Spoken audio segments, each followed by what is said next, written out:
handles premier events, reunions, or parties. Call 833-1007 or visit ProStyleProduction.com to book now. PSP DJ Services. Make your event Pro Style. At Premier Chiropractic, we are dedicated to achieving the best results possible for our patients through the most cutting-edge advances in natural healthcare today. Improving movement, function, and health, improving life. Call to schedule your appointment for today. Our patients through the most cutting-edge advances in ProStyleProduction.com. This presentation on the Pro Style Production Broadcast Network has been made possible by IMM, Minot's Finest Collision Center, Premier Chiropractic, Ralph's Plumbing and Heating, Souris Valley Dental, Qdoba Mexican Grill, Thrifty White Drug, Duffy's Hockey and Sports, Buffalo Wild Wings, Pimento Orthodontics, Bremer Bank, Minot Hockey Boosters, the UPS Store, Planet Pizza, First International Bank and Trust, Tecta America Dakotas, Elevation, First Western Bank and Trust, and Pro Style Production DJ Services.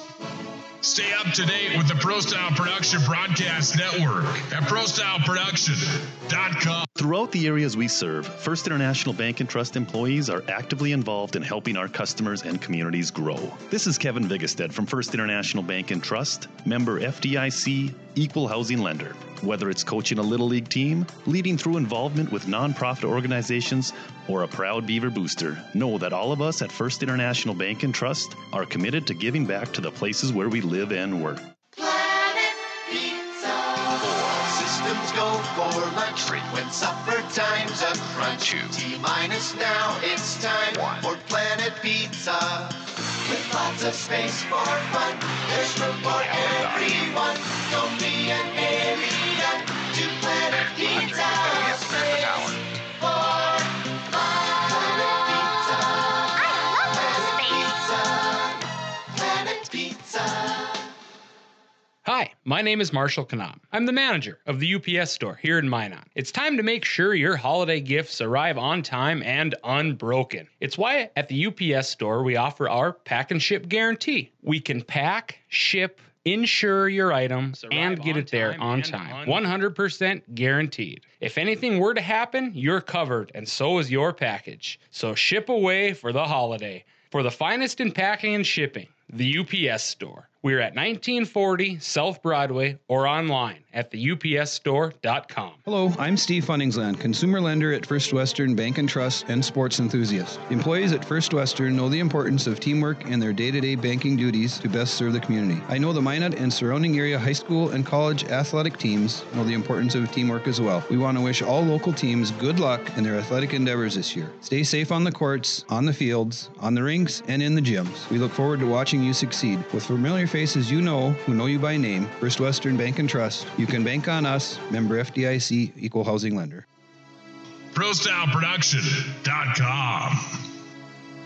This presentation on the Pro Style Production Broadcast Network has been made possible by IMM, Minot's Finest Collision Center, Premier Chiropractic, Ralph's Plumbing and Heating, Souris Valley Dental, Qdoba Mexican Grill, Thrifty White Drug, Duffy's Hockey and Sports, Buffalo Wild Wings, Pimento Orthodontics, Bremer Bank, Minot Hockey Boosters, the UPS Store, Planet Pizza, First International Bank and Trust, Tecta America Dakotas, Elevation, First Western Bank and Trust, and Pro Style Production DJ Services. Stay up to date with the Pro Style Production Broadcast Network at ProStyleProduction.com. 10, 9, 8, 7, 6, 5, 4, 3, 2, 1, 0. This broadcast on the Pro Style Production Broadcast Network is brought to you by ProStyleProduction.com.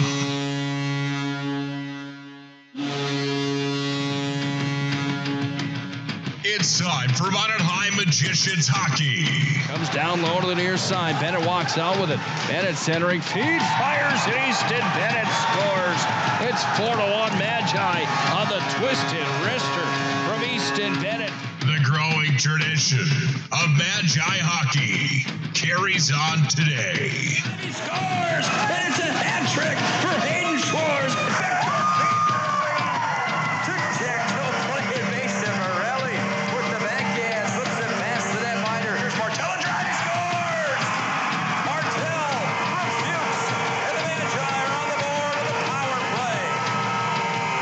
40 seconds in OT, a drive coming back toward Fuchs, scores! Out of that, Club gets her out of that, Club, then he fires, he scores! And that Club has done it! With one goal in mind. Face off one back to the Knights. Minot High is winning the state title. They have won the state championship.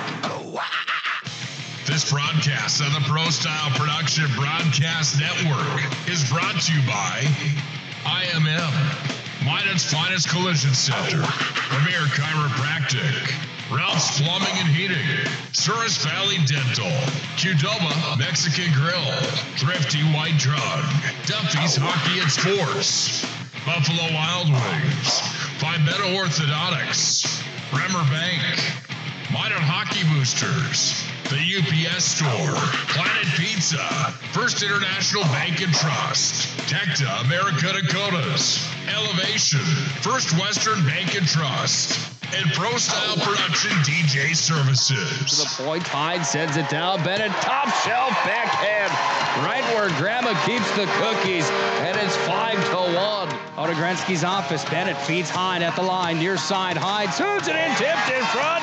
Vile tucks it home, and it's 5-1. Leanne's handling, whistling, firing into the glove. No, he scored. It's 2-0. Heads, tattoos at home, and the Magicians lead 2-0. It's time for the Minot High Magician Hockey Planet Pizza pregame show.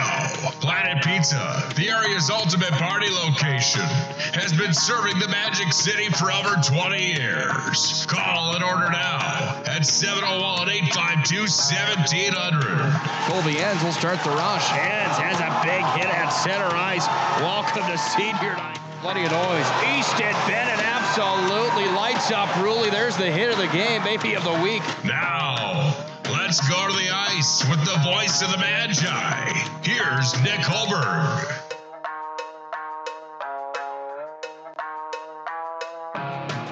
Each and every year, there's one date circled on the calendar. There's 1 week circled on the calendar. That's of regular season play, and it's this week.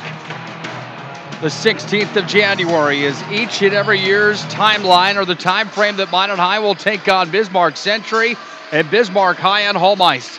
At least it's been like that for the last 6 seasons. Tonight, it's that same exact matchup where the Bismarck Century Patriots roar into the Magic City undefeated as possibly the team to beat in North Dakota.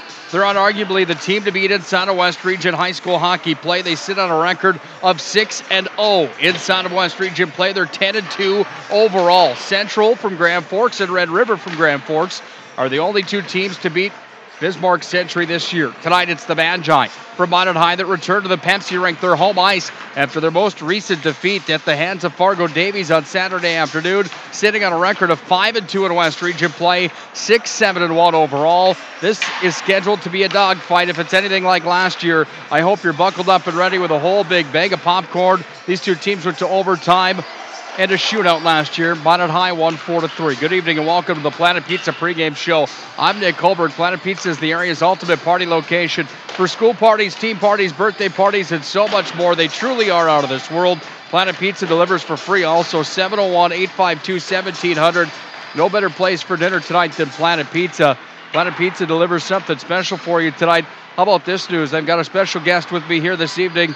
Sits to my left, somebody that I look forward to working to each and every night, whether it's at the hockey rink or at the playground of power, the dirt track, the legend of North Dakota high school hockey, dirt track racing across the country, and a Nodak Speedway Hall of Fame announcer, and the voice of the Magicians for so many years. Boy, Larry, a lot of fun having you up here. Welcome into the broadcast, Mr. Larry McFall. This one should be a fun one here tonight. Thanks for your time. Hope you're dialed in for a good one. Yeah, this should be pretty good. Minot definitely was not happy with the game they had down in Bismarck. Another game that I actually did with you down when they played Century on the road. Ended up 8-0, and it just got completely out of line with penalties. As a matter of fact, I talked to Troy Olson, Century's coach, before the game here, Nick, and I told him that I thought that was a game that just to me just was not officiated very well. And don't ever want to blame that on winning or losing, but there were some calls in that game that really turned that game around. And Coach Olson agreed with me. He said, yeah, he goes, that was way out of line, he thought. A lot of the, I guess you can call it ticky-tack calls that ended up, I think, in 3 straight Century power play goals. Just completely deflated the Magicians. And you're saying 5 power play goals? I think it was 5 power play goals in that third period, if I'm not mistaken. Yeah, and that just killed them. So now here on home ice, they got to stay out of the box and hopefully not suffer what they did that night. It was just one of those things that, and you said it best when we left Bismarck that night, you just have to jump in the bus, head out of town, and don't look back and move on to your next game against Century, and that's what they're doing here now tonight. Well, let's take a look at the West Region standings, Larry, and there's a lot riding on this week for Minot High. And why I say that is in North Dakota high school hockey, if you're new to it or if you're kind of a novice to it, here's the deal. There's a top tier, then there's a second tier, then there's a third tier. That's not how they schedule them. That's not how they play them. That's just how it is. Grand Forks, Red River, Central, and Davies over on the east side. Unbelievable right now. 7-0-2 is the conference record for all 3 of those teams. Dogfight. So when you come out of the West Region tournament here in the Mesa Arena in the middle of February, you know that if you don't finish first, you're going to have either Red River, Central, or Davies.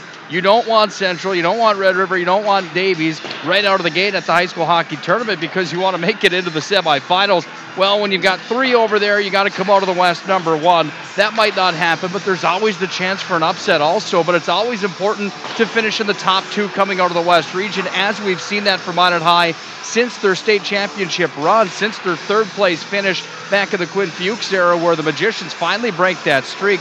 It's as important as ever this year to be one of the top teams coming out of the West. And Minot High, in my mind, will need to pick up a win either against Century or Bismarck High this week if they want to do it, because here's how the standings look. Century's number 1. They're perfect at 6-0. Jamestown currently sits 2nd at 5-4. Minot sits 3rd at 5-2. Dickinson's at 4-4, sitting 4th. Bismarck High's sitting 5th at 4-1. Botno's 2-3, sitting 6th. Mandan is 1-6. They're sitting 7th. Williston's winless on the year at 0-7, and Hayes and Beulah not keeping track of points. These are a little bit deceiving when you look at the standings. The top teams in that tiering that we're talking about, it's Century, High, Minot High, Jamestown, and Dickinson, all in the mix. Yeah, Century with 18 points, Jamestown with 15, along with Minot, 12 for Dickinson and Bismarck. Minot gets a win tonight.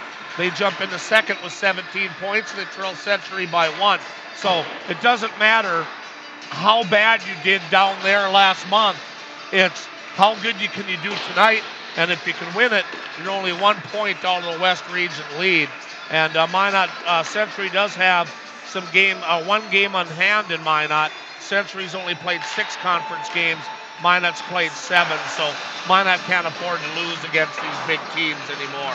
Should be a fun one here tonight. Thanks for joining us again for the Planet Pizza pregame show. Planet Pizza, the area's ultimate party location. School parties, team parties, birthday parties, and so much more. They truly are out of this world.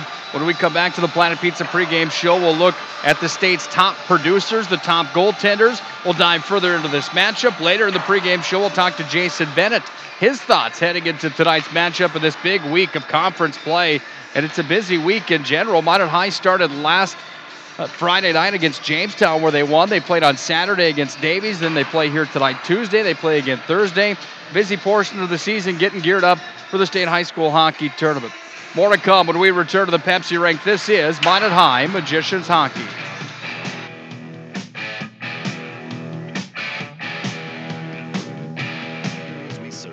International Bank Bank and Trust employees are actively involved in helping our customers and communities grow. This is Kevin Vigestead from First International Bank and Trust, member FDIC, equal housing lender. Whether it's coaching a Little League team, leading through involvement with nonprofit organizations, or a proud Beaver booster, know that all of us at First International Bank and Trust are committed to giving back to the places where we live and work. Planet Pizza. 4 systems go for lunch. When supper time's a crunch. 2 T-minus now it's time 1 for Planet Pizza. With lots of space for fun, there's room for everyone. Don't be an alien to Planet Pizza. Space for fun. Planet Pizza. I love Planet Pizza.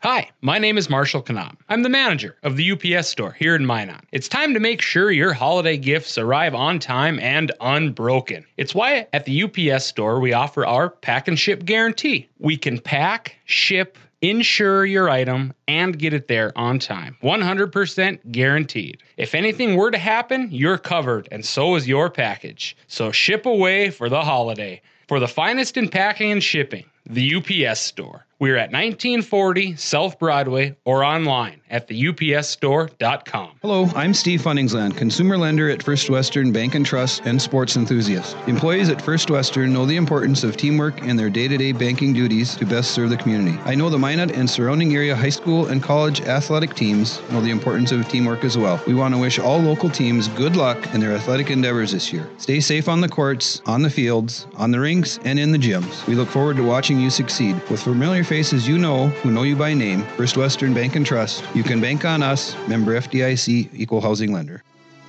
ProStyleProduction.com.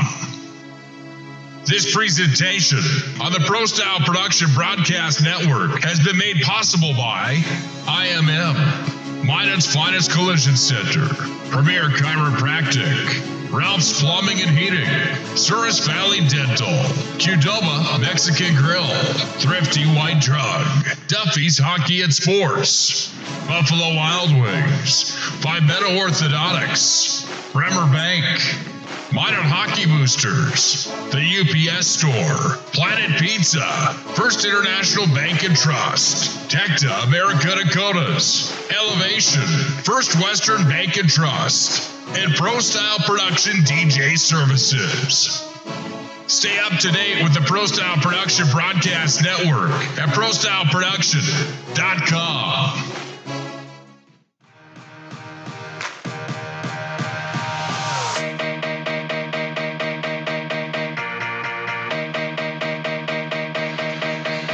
Minot High's own Nelson gets the call again tonight in the blue paint for the Minot High Magicians after he turned in arguably his best performance of the season just a few nights ago against the Fargo Davies Eagles.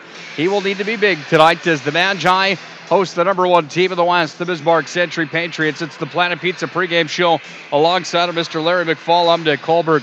Larry, when you look at the state's top producers in North Dakota, at this point in the season, boy, there's some phenomenal players in North Dakota high school hockey, and we have the privilege tonight of getting a chance to take a peek at a handful of Bismarck. Century is stacked. 3 of the top 5 leading scorers in the state, by the way, there for Bismarck Century. Unreal. Kirkland Irie has 17 goals and 21 assists for 38 points in 12 games. Just outstanding. Mason Salquist from Red River is second in the state with 32, but then here comes Isaiah Thomas, a senior from Bismarck Century with 11 and 20 for 31 points, and Carter Bailey is currently 4th. He's a defenseman with 9 and 19 for 28 points. So when you have 3 of the top 5 scorers in the state, you know you got something cooking. I talked once again to Troy Olson a little bit before the game and said, man, it's got to be easy for you to just sit back and watch that first line go to work. He goes, they're pretty gifted. And I said, well, has anybody really looked at them yet? You'd figure that they would be on the top radar of junior hockey. And he goes, well, some Canadian teams right now from the Canadian leagues. He goes, nothing from junior hockey down in the States yet. And that completely blows my mind, Nick, that nobody has really taken a look at those kids yet, but they've still got some time, obviously before the season ends. Irie being a junior and Thomas being a senior. Hopefully some looks come to those guys quite soon. Yeah, you talk about Thomas and Irie. My favorite player probably in all of the West region of North Dakota high school hockey, maybe in the state, is Nick Brown. He's a junior, 6'3", $185. He's a player that he's big, he's swift with the puck, he can lay the body, he's smart. I mean, this might be the most underrated player we've seen in the West region of North Dakota high school hockey than I can remember my time calling games. Keep an eye on number 15, Blue, tonight. This kid's the real deal, and somebody in my mind that definitely is deserving of a crack at least a tryout somewhere, whether it be in the North American League or one of these junior teams in Canada that you speak of. And Nicholas is a junior. He's 12th in the state in scoring right now with 9 goals and 13 assists for 22 points.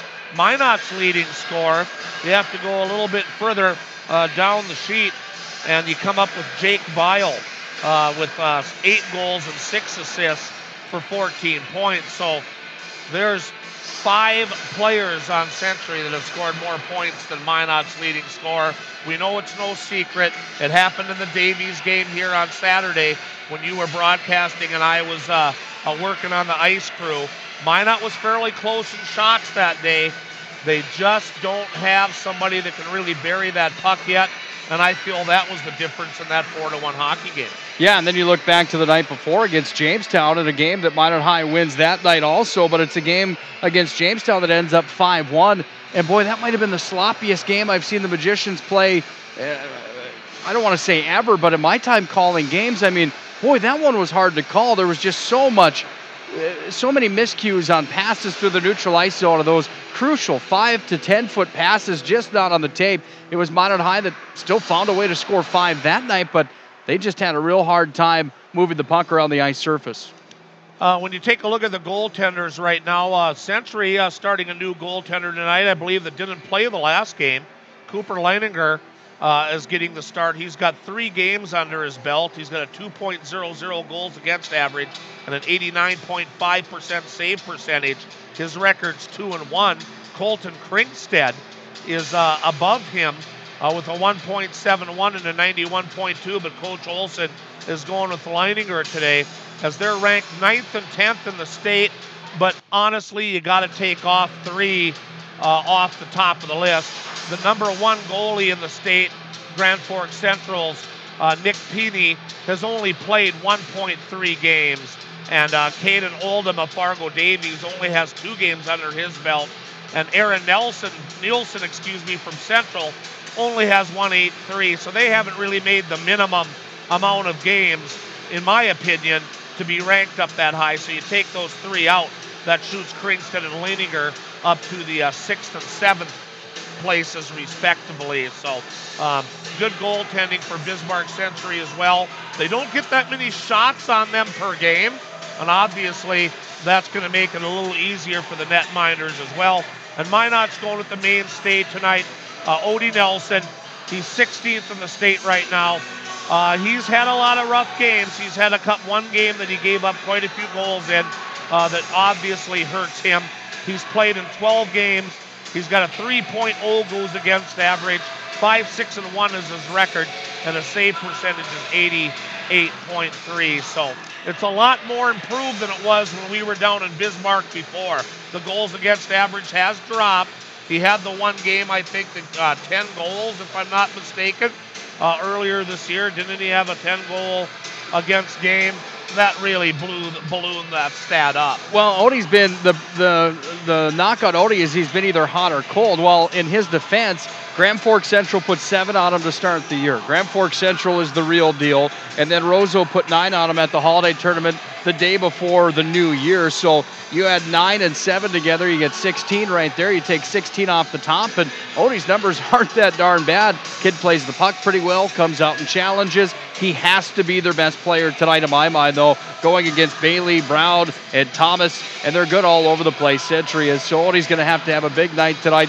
Interesting about Century, they've got 3 in the hopper that Troy Olson could shake the dice on and play any single night. Yeah, they've got Schultz, who also we didn't mention. He has played for them as well. Or excuse me, Matthew Schmidt, not Schultz.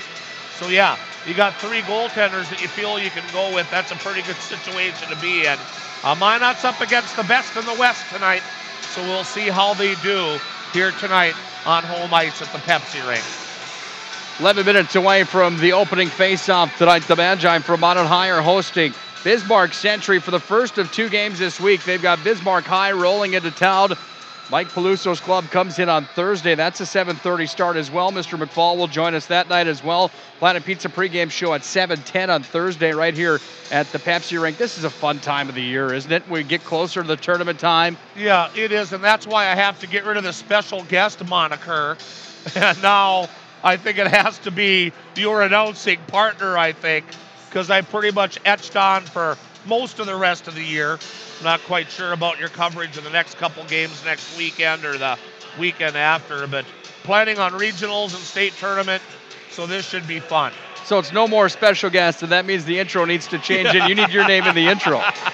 I know you were upset about the intro and the Magicians Hockey tonight. No, I'm not upset about the intro. I'm just giving you grief about it. It's just the Nick Hulberg show. Should be a lot of fun tonight. Minot High, Bismarck Century. This is one we look forward to. Hope everybody's ready for a good one tonight.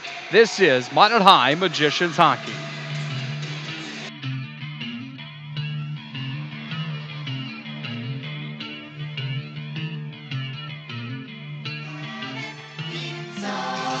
Systems go for lunch when supper time's a crunch. T-minus now, it's time for Planet Pizza.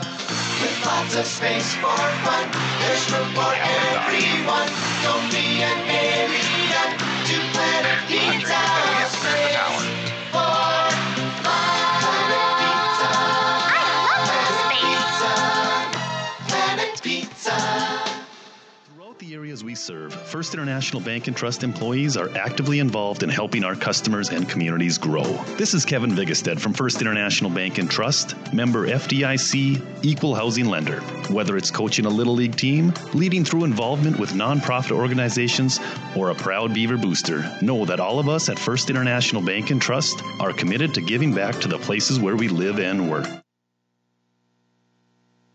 Hi, my name is Marshall Knob. I'm the manager of the UPS store here in Minot. I've had many customers express being frustrated with the P.O. box they once had. They didn't realize they couldn't have packages delivered to their P.O. box. It's why they now have a personal mailbox here at the UPS store. We'll accept the packages for you, and you can pick them up when it's best for you. For a more efficient business, visit us at the UPS store. We are at 1940 South Broadway or online at theupsstore.com. I'm Steve Funningsland, consumer lender at First Western Bank and Trust and sports enthusiast. Employees at First Western know the importance of teamwork and their day-to-day banking duties to best serve the community. I know the Minot and surrounding area high school and college athletic teams know the importance of teamwork as well. We want to wish all local teams good luck in their athletic endeavors this year. Stay safe on the courts, on the fields, on the rinks, and in the gyms. We look forward to watching you succeed. With familiar faces you know, who know you by name, First Western Bank and Trust, you can bank on us, member FDIC, equal housing lender. ProStyleProduction.com. This presentation on the Pro Style Production Broadcast Network has been made possible by IMM, Minot's Finest Collision Center, Premier Chiropractic, Ralph's Plumbing and Heating, Souris Valley Dental, Qdoba Mexican Grill, Thrifty White Drug, Duffy's Hockey and Sports, Buffalo Wild Wings, Pimento Orthodontics, Bremer Bank, Minot Hockey Boosters, the UPS Store, Planet Pizza, First International Bank and Trust, Tecta America Dakotas, Elevation, First Western Bank and Trust, and Pro Style Production DJ Services. Stay up to date with the Pro Style Production Broadcast Network at ProStyleProduction.com. It's time for the Elevation Coaches Corner. Elevation, located at the Minot Country Club and open to the public 7 days a week. Elevate your game at Elevation. Now back to the ice for the Elevation Coaches Corner. Welcome back to the Planet Pizza pregame show with the Elevation Coaches Corner, now joined by the Minot High co-head coach, Mr. Jason Bennett. First of all, happy Tuesday night to you. Weather's getting a little bit warmer outside. Things are looking good for the Magicians. I know you guys lost in your most recent game, but 4-1, pretty respectable against a Fargo Davies team that has a pretty good shot at winning the state title. Overall, your thoughts on the hockey game? Obviously, you guys didn't play as well as you maybe could have, but at the end of the day, it's only a 3-goal deficit at the end of the game. Yeah, it's this is one of the most exciting weeks of the year for us. We have Bismarck Century tonight, Bismarck High Thursday night. It was a good game against Davies. They got a pretty good first line, very similar to what we're going to see tonight. And I think it's going to be the same style.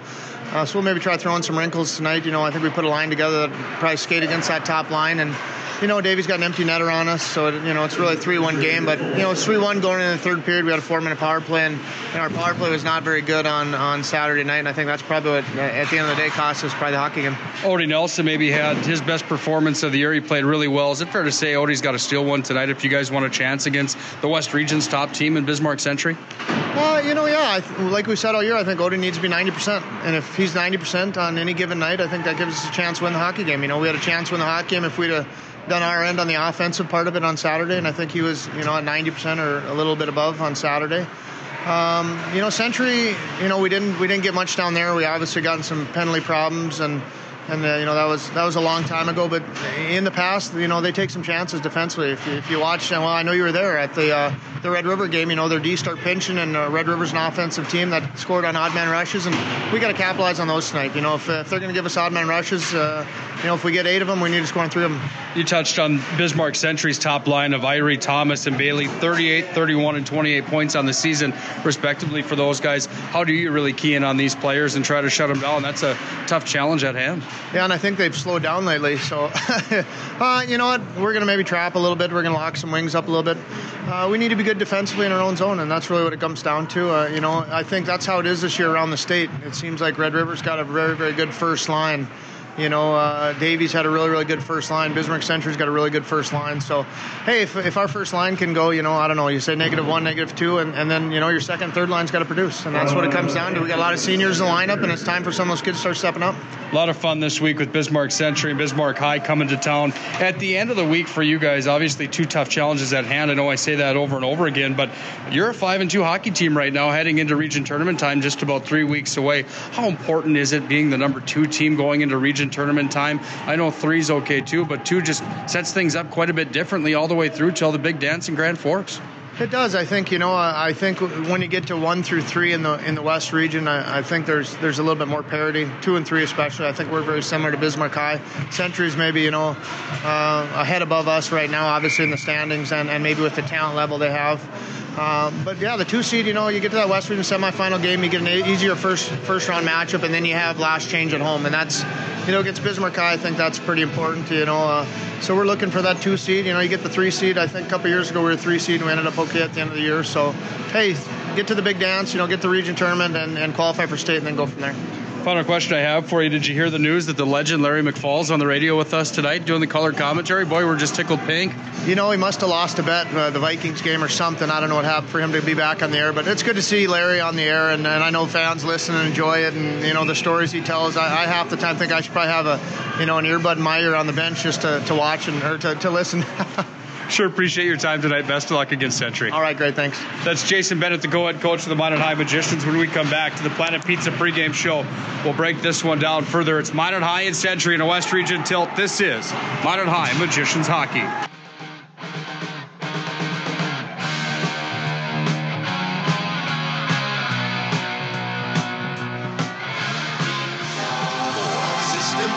For lunch, when supper time's a crunch. T-minus now, it's time for Planet Pizza. With lots of space for fun, there's room for everyone. Don't be an alien to Planet Pizza. Space for Planet Pizza. I love space. Planet Pizza.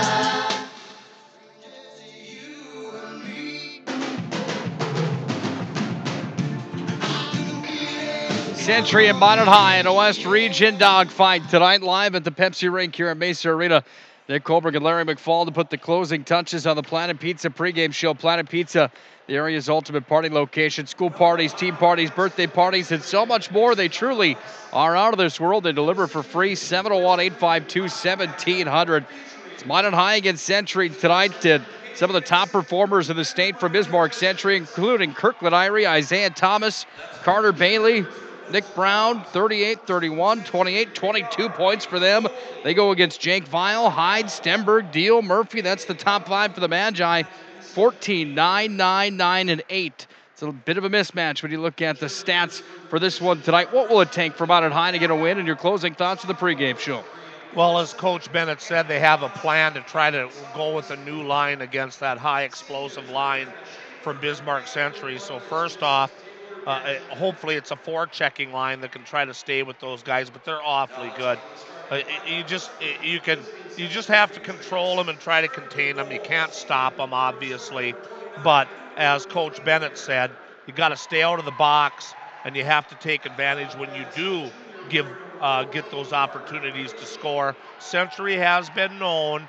Everybody wants to get in on the party. Everybody wants to go in and score. They do give up a lot of odd man rushes occasionally, and you almost pretty much just have to bury all those.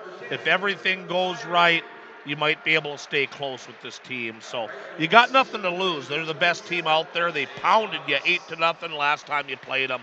Just go out, try to keep your head, play as good as you can. If you get a few breaks, you might end up on top. Casey Lang and Kevin Wilk are the refs for this one tonight. Specialty teams always play such a factor. Minot High's power play just has been asleep as of late.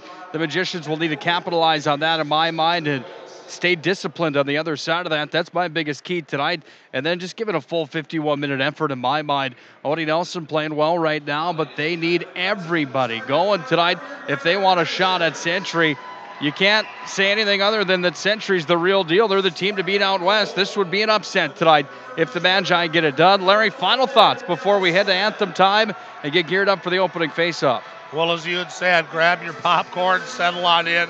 If you're at home, make sure you have the radio going left to right on your radio dial and get ready for a dandy tonight. And hopefully the Magicians can build on the game that they played earlier against Century, which didn't turn out very well. Hoping for a good one tonight. Thanks again to Planet Pizza, the area's ultimate party location. 701-852-1700. They deliver for free. Prime option for dinner tonight. Enjoy one of those hot and ready Planet Pizza pizzas as the West Regions, two of the top three teams, go toe-to-toe tonight. Larry and I will have the call when we return. Face-off is next. This is Minot High Hockey.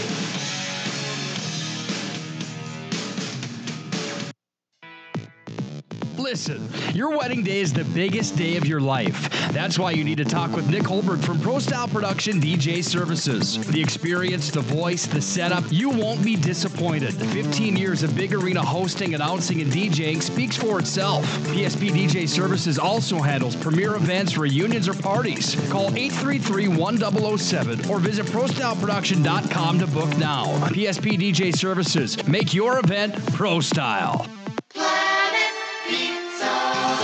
Systems go for lunch. When supper time's a crunch. T-minus now, it's time for Planet Pizza. With lots of space for fun, there's room for everyone. Don't be an alien to Planet Pizza. Space for Planet Pizza.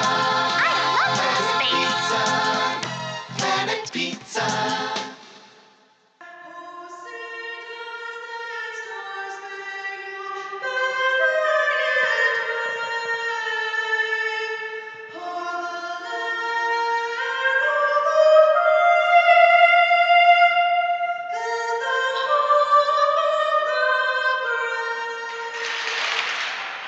God bless our servicemen and women. God bless our veterans. God bless America. Beautiful rendition of our nation's national anthem tonight. West Region Hockey Time. It was done in record time. That's the fastest anthem that I've ever heard. It was no Lionel Richie. She didn't waste any time getting that one done. Fantastic stuff. Let's set up the radio dial for you tonight. Minot High will travel from the right to the left. They've got their home whites on with Odie Nelson in the blue paint to our right. It's Bismarck Century from the left to the right. They go with the goaltender tonight, Cooper Leininger, sitting on the 2 goals against average and the 89% save percentage. Patriots in their dark navy blues, red helmets, red pants, red gloves. Century's got sharp-looking uniforms on tonight. They've got a circle logo with the Patriots head damned right in the center. It says Bismarck Century right across the top. They've got a blue and white stripe down the side of the pants. They've got blue socks, 2 white stripes, 2 red stripes on them. The Magicians in those home white uniforms with the big square M up front. They've got maroon helmets, pants, and gloves on. 2 maroon stripes down the side, 2 gold stripes on the socks, 1 maroon stripe in the middle. Fillion in against Nick Brown. Michael Buffer says it best. It's time. Larry, we're underway. Hope you're ready for a good one tonight. Thanks again for joining us for Magician Hockey. Absolutely. Underway we go as the puck is handled by the Patriots. They're going to dump into Minot High territory, hit traffic at the blue line, and our first stop in the play tonight, just 15 seconds in on a Century offside. Logan Broughton got the start on defense tonight with Patrick Hyde. Peyton Fillion playing center. Odie Nelson, as Nick said, is in the net. And Kyler Stenberg and Nicholas Murphy start at the wing positions tonight for the Magicians. Peyton Fillion in on the draw, 1 goal, 6 assists for him here in his sophomore campaign. Patriots win the draw. They fired into Minot High territory. Pat Hyde's back on the near wall, works it back up over to Nick Murphy, trying to clear. Now Fillion out to center they come. Murphy 2 feet on the right side of the center ice stripe, fires it down. Icing waved off as Leininger came out of his net to play it. Yeah, wow, that's unusual. The goaltender came out and played the puck and negated the icing. Thought that was a little unusual. I always found that back when I played goal, if I had the opportunity to get out and play the puck a little bit, get myself in and dialed into the game right away, that way it helped me settle in. Leininger maybe taking one out of the Nick Hulberg book of goaltending. While the coach is yelling at you to let it go, let it go. I don't know if I would ever fit in on the system of Troy Olson's Bismarck Century Patriots. They've produced some top-end netminders down to the capital city. Produced some top-end forwards as well. They're not on the ice now, however. Is out with it is Colton Schultz, who's not half bad himself. Underneath the net, blocker side of Nelson. Right side of the radio down. Here come the Magi. Davis out to center. He's hit on a 2-on-3. Davis lost a handle on the puck as he skated it into the offensive zone. Patriots back with it on the far wall. This is Connor Hansen. Hansen out to center. Fired it up to Peterson. Peterson went right to left and sent it back in. Patriots back the other way with it into Minot High territory. Puck dumped down in behind Odin Nelson. Leaves it there behind for Opposda. He played forward quite a bit last year. He's on the back end here this year for the Magi. As it's taken now at center ice, Avery Beam cracked the varsity lineup just a few games back. He hasn't left that position here on the third line. He pushes it up the wall far side. Beam's in on the one-on-one. Can't quite get there in time as it's taken by Brandon Schaefer. Schaefer worked it down into his defensive zone corner on Leininger's glove hand side. 15-10 to play in the opening frame. Scoreless tilt here tonight. Larry mentioned in the Planet Pizza pregame show, look out, big hit on the far side wall. Jake Stack, the linesman, was run into after the hit on Damon Dixon, and Dixon got bent over backwards on that one. That one looked like it hurt. Everybody's all right, and the Patriots push back out to center with it. Up the far wall they go now with Brandon Schaefer. Magi get it back, and the Magicians push it back out to neutral. As I was saying, Larry mentioned in the Planet Pizza pregame show, 8-0, the final score down in Bismarck in the first matchup of the year between these two teams, and it was Isaiah Thomas who handles the puck now that dominated that night. Century all over the Magi on their home ice at the VFW Sports Center. 14.5 to play in the first scoreless game. Walking out, Thomas sends it in front over to Nick Brown. He couldn't pull the trigger as the Patriots' top unit starting to buzz a bit early on here tonight. These guys are fun to watch. Icing on the play. So we're about 3 minutes in, and it's already a better start for Minot, I feel. They've had a couple of good breakouts, a couple of good chances. Even though there's no shots on goal yet, they seem to have a little more pep in their step than they did down in Bismarck a month ago. So far, so good with 14-14 remaining in period number 1. Still no score here at the Pepsi rink. Odie Nelson's blocker side. He wears the Bauer pads with white and yellow trim. Freshly taped Bauer stick tonight. He looks on as the puck's down to the corner on his blocker side. Taken away to the far wing. Drew Stoddard, 13 points on the year for Stoddard, trying to move it up the wall. Came to Jake Weil, and Weil clears out to center ice. Entering the zone, Brett Davis fires it wide. On Leininger's glove hand side, comes all the way back to the point, held in by Deal at the blue line. Taken here by Stoddard again. He'll just backhand this one off the wall into the zone from Casey Foss. And playing it now is Odin Nelson with the saucer pass off the boards to Davis. Center slot, top of the circle now. He lost it to Deal. Comes back out to center ice, and it comes all the way back into Century territory where Seghetti handles and moves it forward to Stoddard. Stoddard trying to add another one to his 4-goal tally on the season for Century. Drop down into the corner, blocker side of Nelson for Schaefer. Way to the near wall comes, half boards, Minot High D zone. 13-14 to play in the first period. Neither team has scored yet. Nice crowd on hand tonight here at the Pepsi rink at Mesa Arena. The venue holds roughly 2,400 people. I'd say probably maybe 2 or 3 in here tonight. We want to welcome all you folks listening to us on 1390 Cars AM, but if you've got some loved ones around the country that are out of the signal, make sure you can go to YouTube, /Pro Style Production. Give them a call. Tell them they can listen to this game, the Snowbirds, whoever wants to, just live on YouTube. We made it one step easier. Just head to ProStyleProduction.com via YouTube now. So ProStyleProduction.com, or the way Larry mentioned, will work also. My way is always more difficult. It is. You do have a hard way of doing things. Didn't even ask you about that Vikings game yesterday. That was unbelievable. Game? Who? Valley City? Are you talking about the Valley City Vikings? Nick Brown out to center ice for the Patriots. Back into Magi territory. It was Logan Broughton, the captain of the Magi, trying to move it away. Thomas gets it away from the Magicians' D-court. He moves it over to Kirkland Irie near wall. Top of the circle. Right dot, drop down to the corner. Isaiah Thomas battles for it there, taken away momentarily. Nice play by Fillion. Fillion's got it, and Fillion's going to move this one all the way up, trying to clear the zone, threw it into the no zone. Look out, back in, firing up and wide. That was Sleddy, and Peyton Sleddy made a fancy move and then sailed it up and hit traffic and went out of play. And there, Fillion's got to be careful. He made a great play in the corner to try to get the puck broke out. Then he gave it away and created a 3-on-1. That's the stuff the Magicians can't do. We're almost 5 minutes in, Nick. We don't have a shot on goal by either team in this defensive struggle here at the Pepsi rink. Tatum Hertz has the puck behind his own net. Bottom of the left circle it comes. It's over down to Sleddy. Sleddy moves it back up to the point near side. This is Seghetti, and Seghetti loses a handle on it. He has to go back into his own territory to play catch with it with his D partner Sleddy.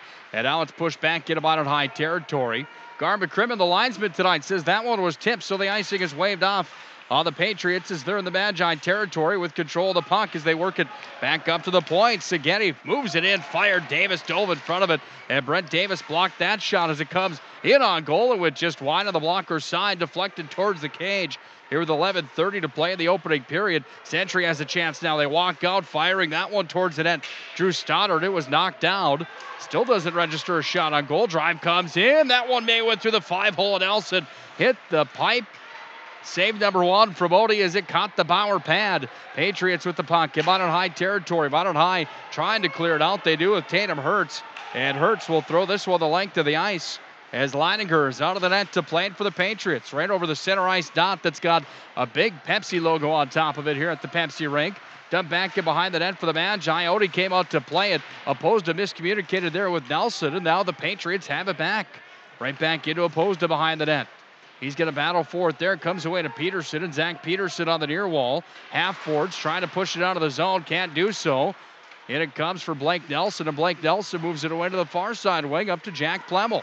Plemmel trying to cross over his own blue line. He's tripped up on the play, draws the delayed call. Magi back in with it. The arms up. Odie's off. And the first power play of the night comes at 10 minutes and 30 seconds remaining here in the first. Can the Magi strike, or at least register their first shot on goal? That penalty comes at 6 minutes and 30 seconds of period number 1. And it's going to be skater number 24 for the Patriots. That's Brandon Schaefer coming to the box. Every time you say Seghetti's name, I get hungry. So I hope he's not out on the ice very much tonight, because it rhymes with spaghetti, and I'm awful hungry right now tonight. Odie Nelson's out of his net to play it after the Patriots launched at the full 200. Watching the Minot State University Beavers the last 3 nights here at the Pepsi rink. We'll tell you that in a second. Comes back over. Murphy tried to fire one on.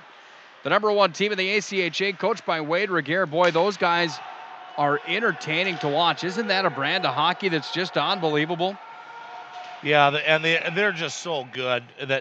That last period and a half, and from the Zamboni man's eyes, from down there watching, it was almost like Minot State was just playing keep away that whole rest of the second period, and a lot of the third. They just passed it around the zone one time for about 2 minutes and 45 seconds elapsed time, just passing it around. I mean, it was just unbelievable playing a keep away with Arizona State. There was a delayed offsides that ended up in an offsides call. That's why we had a moment there.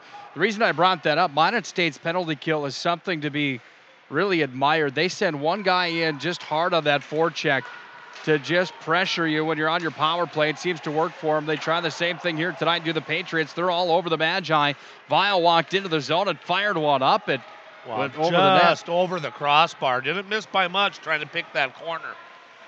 Pat Hyde's back in behind his own net. 55 on the power play. His big Patrick Hyde. He's been an all-stater before. Moves it up to neutralize. Hit traffic, and then Carter Bailey took it away. Got it back to the Magician. Stenberg in. Turns it. Save. Rebound. Leininger forced to make the stop. Stenberg tried to tuck it home on the far side of the net, but it's taken by Thomas. And Isaiah Thomas with the clear eye-tech mask brings it in. Thomas back to Irie. Turns it towards the net.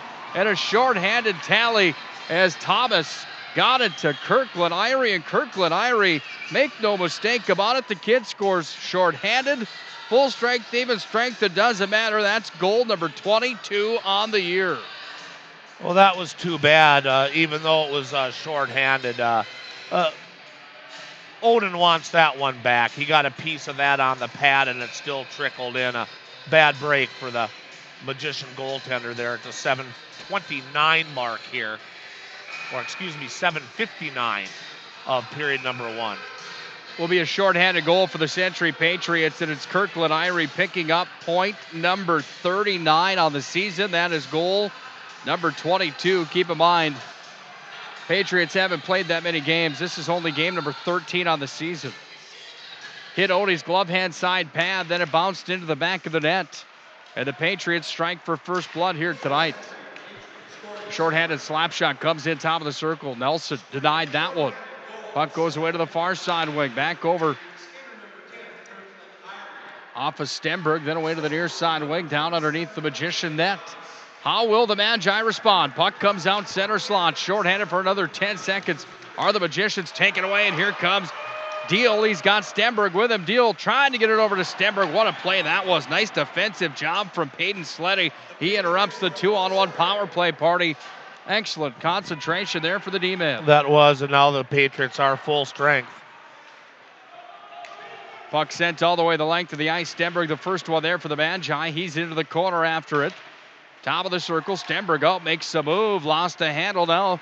Thomas starts the rush the other way. Bumps it up, trying to connect with Nick Brown, but that one escaped his stick, and too far down it comes for the icing. So the official scoring at 7:59, it was Kirkland Irie with the goal and the assist, as we knew, the 27, Isaiah Thomas.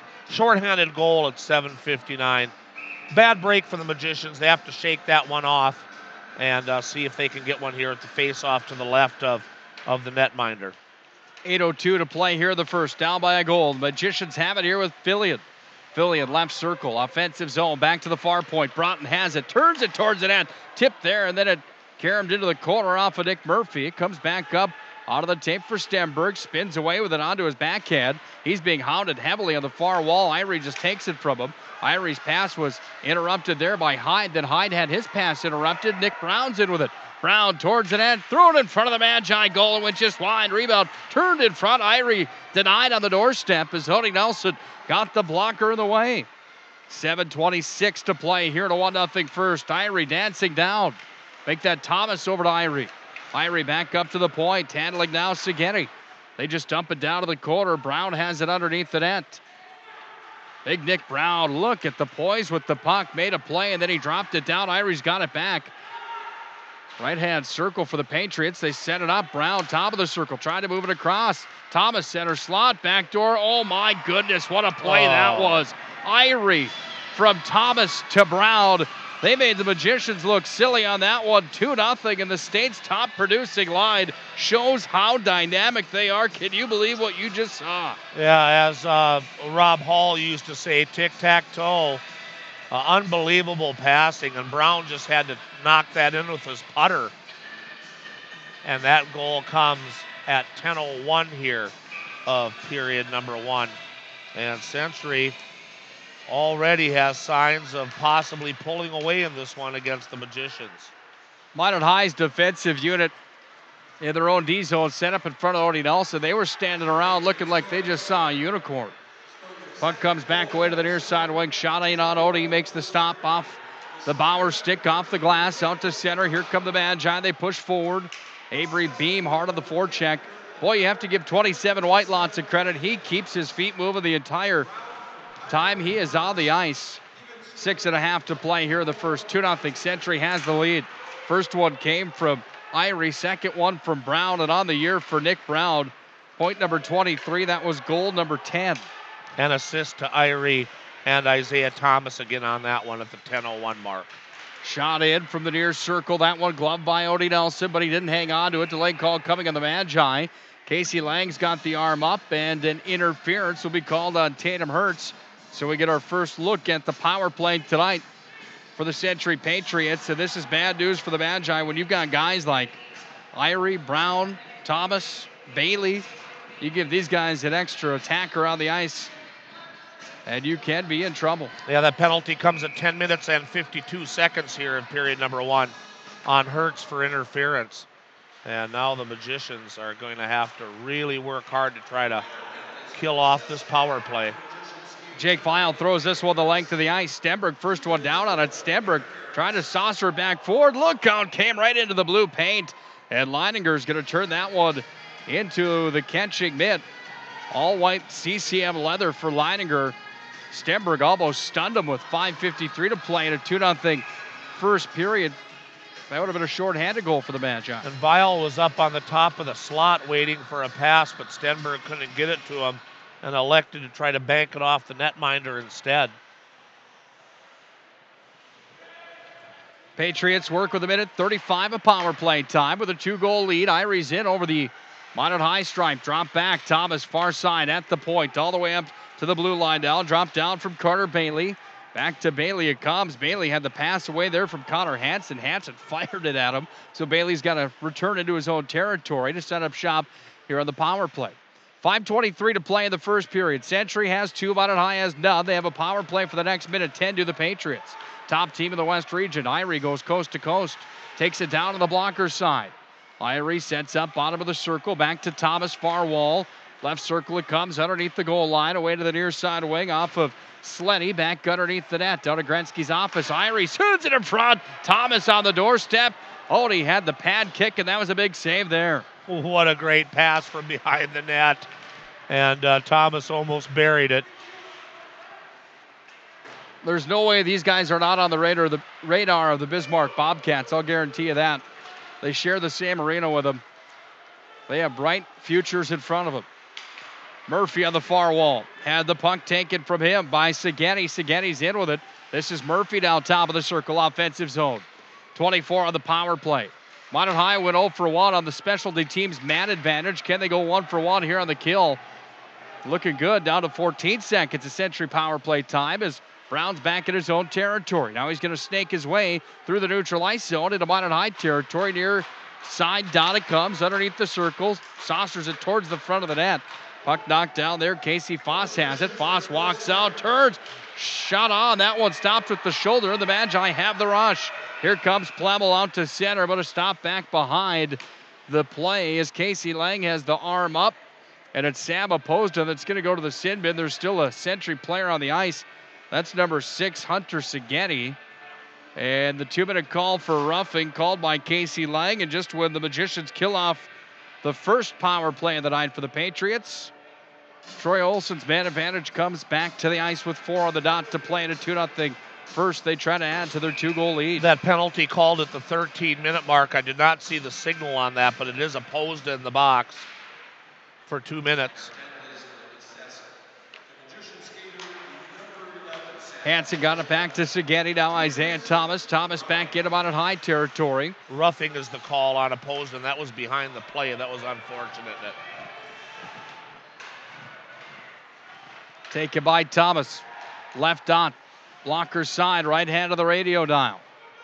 Comes back away to the near side point. Carter Bailey sends it down. Thomas, top of the circle. Spin move underneath the net. Irie tried to bat it towards the goal. Comes into the blue paint. Tony goes down and makes the stop. Look out. Extra after the whistle. Pat Hyde and Kirkland Irie tying each other up. That one looked like if it would have been a junior game, would have turned into a full-on Donnybrook and 40 style boxing. Well, Hyde kind of punched him in the face, and Hyde's going to be the only one to go, I believe. Oh, no, here comes Irie as well. And these penalties happen at the 13:35 mark here. And the power play will still belong to the Patriots. It will now be 4-on-3, I believe. So it'll be roughing, I would assume, on Hyde and Irie, probably both. My penalty column on my score sheet's going to get full. Underneath the bottom high net, taken here by Carter Bailey, dropped off to Isaiah Thomas. They set up shop in the far circle on the blocker side. Drop back up to the point, skating down with it now. Carter Bailey underneath the net. Bailey takes it behind the cage, out of the backhand, looks to the forehand now. Delivers back over and handling the puck underneath the bottom high line is Foss. Foss drops it back. Bailey far side point. Thomas. Thomas streaks in. One-timer came across. Bailey fanned on it. Goes over to Hertz. He soccered it around the end wall. Over to the far side half boards. 45 on the power play. Thomas head fakes. Brings it back to the point. Direct approach. A drive comes in. Knocked down. Bailey turns it towards the net. Odie Nelson made the same rebound. Comes in front of the cage. Thomas out of Gretzky's office again. Behind the goal stripe. Sends it in front of the net. And guess who's on the doorstep? It's Casey Foss for his 4th of the year. 14:23 the time of that power play goal, and I'm sorry I had the wrong league rules. They were 5-on-4, not 4-on-3, as the coincidentals didn't affect any manpower on the ice on Irie and Hyde, both getting roughing calls. But now the Patriots strike again. How about Isaiah Thomas from behind the net? Him or Irie back there? Unbelievable stuff. The way those guys handle the puck and create plays from back behind the goal line is just sensational.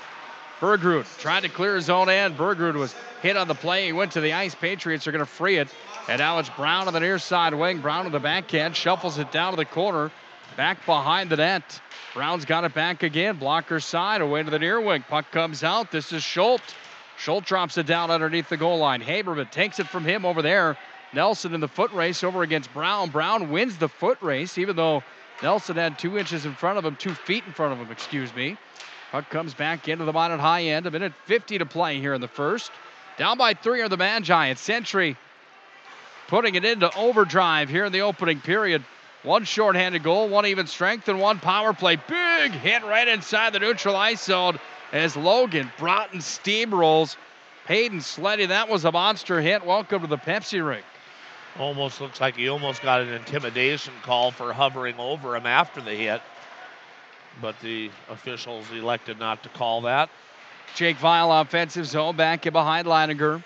1:20 to play here in the first. Minot High down by 3. Patriots trying to take the puck away from Deal. They do now as Deal's rocked on the near side wing. They push out to center, do the Patriots, as opposed to has his shot taken away by Spencer Churchill, and Churchill's down to the far side, bottom of the corner. Opposed to freeze the puck now off to Peterson, and the puck comes out to center. Duffy Doback back on the mic tonight here inside the Pepsi rink. Thank you, Duffy, for the 1-minute call. Minot High having a hard time getting it past Churchill and trying to clear the zone of the Magicians again. They throw it into their own traffic. And now with the puck for the Patriots, that was Carter Bailey. Back in with it now, sending it towards the net was Foss. Hit traffic. Thomas is out there with 35 seconds to play in the period. Thomas has the puck. Swept away there by Brett Davis, and the puck comes up the near wall.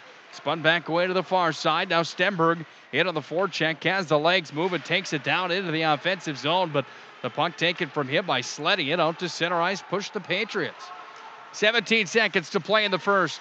Thomas in. Backdoor feed. The drive came across. Odie Nelson made the sprawling save. Back behind the net. Puck tied up here, cut him down, kids. 6, 5, 4, 3. That's going to do it for the period as the Magicians get it out to center. It's all Century at the end of one. Larry, a quick thought on that first period of play. Bismarck Century, an even strength, shorthanded, and power play goal. Those top players showing what they're made of tonight. Well, Minot actually was in the game early, I thought, for about the first 5-6 minutes. They were playing very well. Went on the power play about 7 minutes into this period.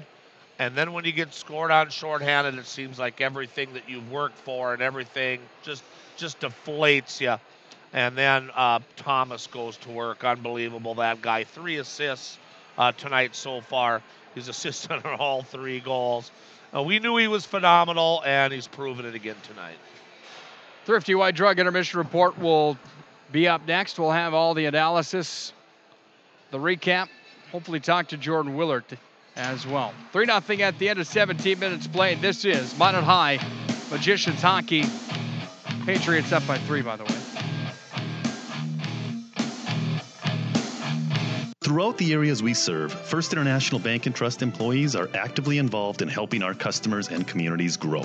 This is Kevin Vigestad from First International Bank and Trust, member FDIC, equal housing lender. Whether it's coaching a Little League team, leading through involvement with nonprofit organizations, or a proud Beaver booster, know that all of us at First International Bank and Trust are committed to giving back to the places where we live and work. Systems go for lunch when supper time's a crunch. T-minus now, it's time for Planet Pizza. With lots of space for fun, there's room for everyone. Don't be an alien to Planet Pizza. Space for fun. Planet Pizza. Planet Pizza. Hi, my name is Marshall Kanam. I'm the manager of the UPS store here in Minot. It's time to make sure your holiday gifts arrive on time and unbroken. It's why at the UPS store we offer our pack and ship guarantee. We can pack, ship, insure your item, and get it there on time. 100% guaranteed. If anything were to happen, you're covered, and so is your package. So ship away for the holiday. For the finest in packing and shipping, the UPS store. We're at 1940 South Broadway or online at theupsstore.com. Hello. It's time for the Thrifty White Drug Intermission Report. Thrifty White Drug, where your healthy outcomes are our priority. Now for the stats, analysis, recap, and everything else Magi Hockey. Here's Nick Hulberg. Bismarck Century's top unit showing us why they're tops in the state here tonight. 3-0. They lead at the end of the first period of play. Jordan Willard joins us now for the Elevation Coach's Corner. First of all, Coach, thanks for some time tonight. Boy, we're seeing what kind of a buzzsaw Bismarck Century is with that top unit. Your thoughts on the first period of play? Yeah, I mean, obviously there's some good hockey players over there. You got to give them some credit, but, you know, I think what we're seeing there in the first period, I think our fellas are giving them a little bit too much credit. You know, nobody's putting a body. There's a lot of stick checks. Those are some good hockey players. Like, you need to man up and you need to, you know, stick them in the chest with a little bit of body contact, and you just can't fly by and swing at things. Outshot 11-3. You know, we talked about getting pucks to the net, whether it's a dump, you know, whatever it is, just getting the puck to the net so we can get some offensive zone faceoffs. We were just kind of talking real quick in there. We had, 2 or 3 3-on-1s, 2 or 3 2-on-1s, like a couple of them ended in not even shots on net. Like, those are things against good hockey teams you have to capitalize on. Well said. That's all we need from you. Thanks for your time here in the Coach's Corner, brought to you by Elevation. We'll see you in the second, Nick. That's Jordan Willard, the assistant coach of the Magi. And what more do you even ask the coach after that? Kind of hit the nail on the head, wouldn't you say? Yeah, they, like we said, they were in the game early. They got the shorty scored on them, and then Mr. Thomas and Irie took over. And at that stage, and Jordan's got it nailed right to the head. And I was going to say it, and he kind of stole my thunder again, is the Magicians kind of started standing around and watching them perform. It's like they were the ones sitting in the front row with the popcorn. I mean, these guys are good. I know they're amazing when you're out there trying to play against them. But as Coach Willard said, you got to at least make them earn it. You got to knock some bodies. Isaiah Thomas can't be standing in Gretzky's office all day and nobody gets a hat on him. I mean, you got to go in there and you got to knock some bodies around. You got to get a little ornery that now in a game in 4 periods against Century, you're behind 11-0. You got to sometimes get a little angry. But there's a fine line of going to this penalty bus down here in front of us that you can't afford to sit in either. But if they could only survive that first line of Century, everybody else is just equal with the Magicians. Everybody else on that Century bench, I think, is just an equal to the Magicians. But those first line Century players are the guys that you somehow have to contain and shut down. They did it good for 7 minutes. They did it horribly for the last 11. Shots are 11-3 at the end of one. Odie Nelson maybe would like to have one of those back, the first one of the night, that short-handed goal. But other than that, Odie's been playing a pretty solid contest so far. Your thoughts on the Minot High net keeper? Well, he's playing pretty well. That first one he wants back, definitely.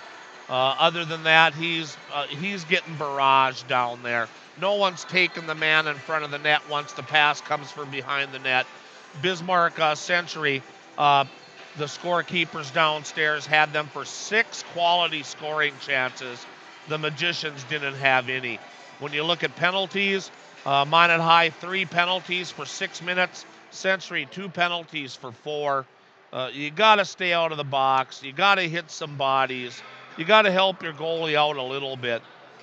I think Oda Nelson played fairly well, but boy, this almost looks like a carbon copy of the game that you and I did in Bismarck. We were hoping that wouldn't be the case.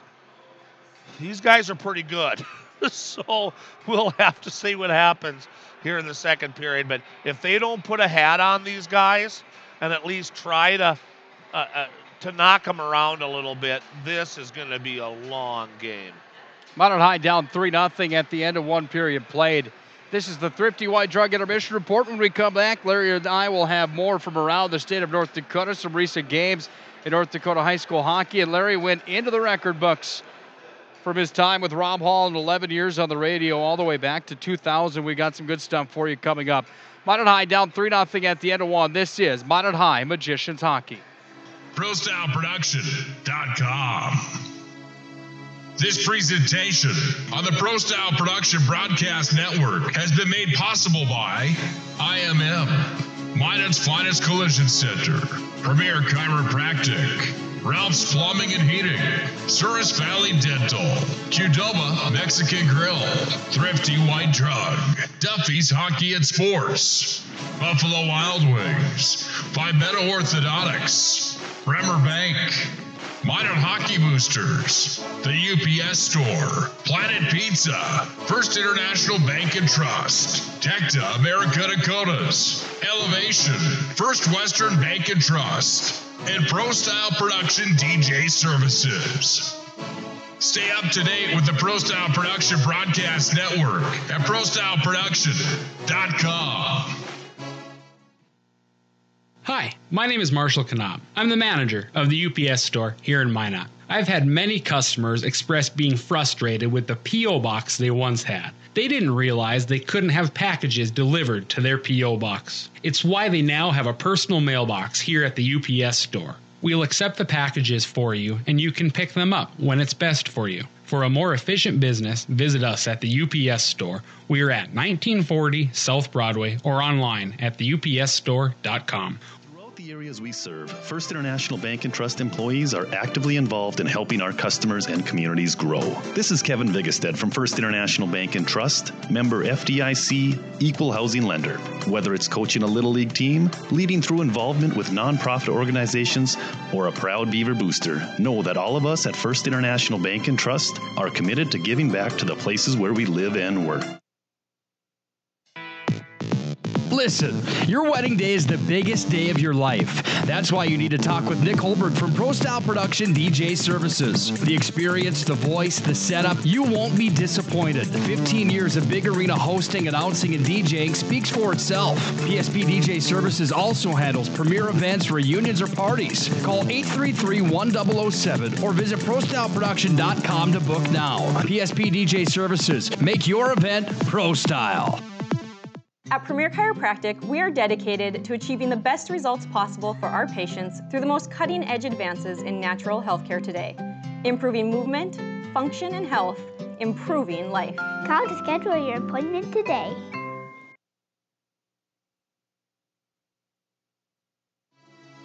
ProStyleProduction.com.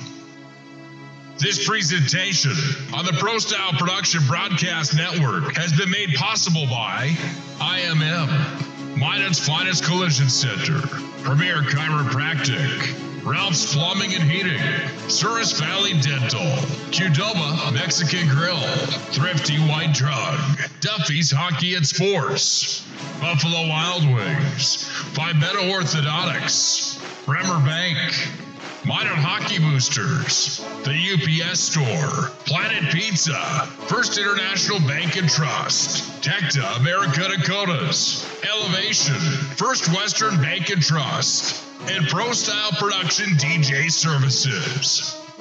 Stay up to date with the Pro Style Production Broadcast Network at ProStyleProduction.com.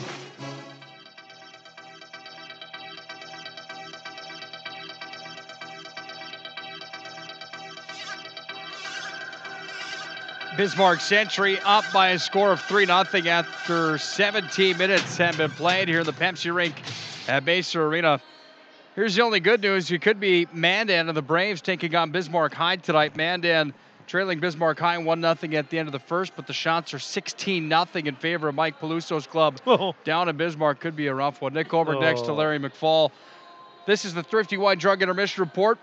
Storyline of this one tonight is Isaiah Thomas has 3 assists. Irie has 2 points tonight. Brown has scored. Irie scored, as has number 11, Casey Foss. Let's go back in the time machine, Larry. Tell us what you've got on that yellow piece of paper next to you here tonight. I'm just completely intrigued by whatever you've got chicken scratch on that notebook paper over there. Well, as you can see, back in 2002, I didn't know how to type on a computer, so everything's on yellow notepad. But when Rob Hall and I came and started doing the Minot High hockey broadcasts again, when Charlie Fox and Tony Swearingen used to do it, and then they stopped doing games, and I think it went 2 years without any hockey game broadcast. Then Rob picked it up, and the only way I knew Rob was doing it is I went down to watch a game in Bismarck, and as I'm driving back home to Minot, I passed the KCJB pickup, and I'm thinking, what's he doing out on the highway this late? Turns out it was Rob Hall, who I'd never met yet, and Rob had done the game that night in Mandan that I went to watch, and I'm like, wow. So I asked Rob, hey, you need a partner. You can't do this yourself. So back in 2002, Rob and I started doing high school hockey together, and it lasted through the 2010 season. And then Rob moved out of town, and the broadcast kind of shut down until you grabbed the reins and took it on over. And once again, appreciate that, because I hated seeing Minot High hockey not being on the radio. We did a thing back then Jeff Stremick used to sponsor us when he ran a company that no longer exists in town called Fast Check, and we had a player of the game, and we'd always write down who the player was. And so the very first one we did in that Mandan game, Corey Young won our player of the game. We didn't give any awards to the opposite team. We were always win or lose. It was always a Minot player that we picked. And some of you folks might maybe recognize some of these names. Colton Anderson got the next one in a win. Lane Johnson, my stepson, one of the 2 goalie tandems with Marty Jackson, got the East Grand Forks one. Played great against East Grand Forks. They won that hockey game down at the Purper in that holiday tournament. And Lane Johnson, that's still probably one of Lane's proudest moments that he had won that game. But Brandon McFall was 12 years old, and he'd never seen a Sioux game. I had tickets to go watch the Sioux, so Brandon and I had to leave the Home of Economy tournament to go to the Sioux game, and I missed Lane shutting down the green wave from East Grand Forks, and believe me, to this day, I've still never heard the end of it. Every time Lane comes back, I hear about how I bailed out and went to a Sioux game with a 12-year-old Brandon at that time. Lost to Bismarck Century, so maybe this team shouldn't feel bad. We lost to him in 2002, too. Rhodey Selk, the player of the game. Matt Lazat of course, now famous for his $30,000 win at the card tournament up at the Vegas a couple of weeks ago. Won the Grafton game. Marty Jackson and Colton Anderson. Other winners, Joey Jutton, Marty Jackson again, Casey Kresbach, Clint Nordstrom, Casey Kresbach, Clint Nordstrom, Reed Kunance, the whole Magician team, because we couldn't decide on who stood out. Rody Selk, Joey Jutton, Marty Jackson and Jutton, Lazat, Anderson, Lazat, Burkhart. Then they got to the region. We gave it to the whole Minot Magician team in the win over Dickinson. We gave it to Marty Jackson and Joey Jutton for the win against Bismarck. And we gave it to Marty Jackson and Joey Jutton again for the win over Bismarck Century that won the region title. And then state didn't go too well. West Fargo's first ever game at the state tournament, and they beat us 2-0 on 2 ricochet shots from behind the goal line off of Marty Jackson skating in. We gave that to Colton Anderson, and then Joey Jutton in a loss to Bismarck rounded out the state that year. That was the 2002 season. Real quick, some of the names you folks might realize from the 03-04 season. Rody Selk again, Josh Tome, Shane Coonans, Tyler Lundy shows up, Chance Kraft, new generation just started. Ty Gallant, who came up from Arizona to play goalie in his senior year, and now Gallant's in Hollywood making movies. I stay in touch with him on Facebook. He just got done doing almost like a Walking Dead type movie, except it's a different name. Tyler Gallant was the goaltender. Jordan Willert shows up, couple games here, getting picked for game 11 and 12. And the list goes on and on. It gets to the regionals, 1 loss and 2 victories. And then at state tournament again, a loss to Grand Forks Central. That was the year when Jordan Willert and the boys took a 2-0 lead early. We all thought this was the year they're getting out of the first round. Turned out to be a 4-2 loss. And then beat Hazen 6-0. And then beat Century. Casey Kresbach, the hero in that game. So we kept these things through all 10 years, girls and boys. We didn't do as many girls games, but we did some. And we came up with, as of 2010, we had our all-time leaders in boys and girls, and I have those on my computer as well. And we'll chat about those on Thursday night when we take on Bismarck High. So you've got the numbers of who the best all-time were during in our that minds, time. from 2002 to 2010, yeah. And I think, well, we worked together for 11 years. That would only be 8. I don't think one of the last years, I don't think we did it. So you've got a running tally of who has the most. Yeah, the most awards for that. And it was a battle, and the guys would know about it because I'd always post it and say who was ahead. So it got to almost like a contest there towards the end when the guys knew that they needed 1 or 2 more games to be the all-time Fast Check Award winners. So it was pretty cool. It was one thing we did that we're pretty proud of, to keep track of those guys' accomplishments. How cool is that? Love the Larry McFall time machine. Boy, reason number 898 that we love having you on. We're underway for the second. Minot High trailing 3-0. Irie's in over the Minot High stripe, fires one towards Odin Nelson. He makes the save and will face off on Odie's blocker side. Rob used to always refer to left on your radio dial, right on your radio dial. And he used to just hate when I said, well, what if I got a digital radio? You know, nobody's got dials on the radios anymore. And you do the same thing. You explain it left or right on the radio dial. And I always chuckle. I always think that one's funny. Minot High is moving from the left to the right. On your radio dial. On your radio dial or on your Pro Style Production computer screen. What is it on your smartphone? Which direction is it going? Well, you could technically flip that thing to the side. Look out, here comes Iries in from the right to the left, turns it and fires it towards the net. Odie Nelson makes the save, and it's Patrick Hyde that starts the rush back in front of the benches and moves it out to neutral ice.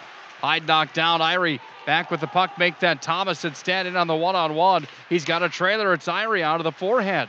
Irie turns it up, sauces it back to the line. Slip shot comes in, knocked down, and Fillion's going to take it and launch this one the full 200. Well, Century starting out now by shelling Odin Nelson again.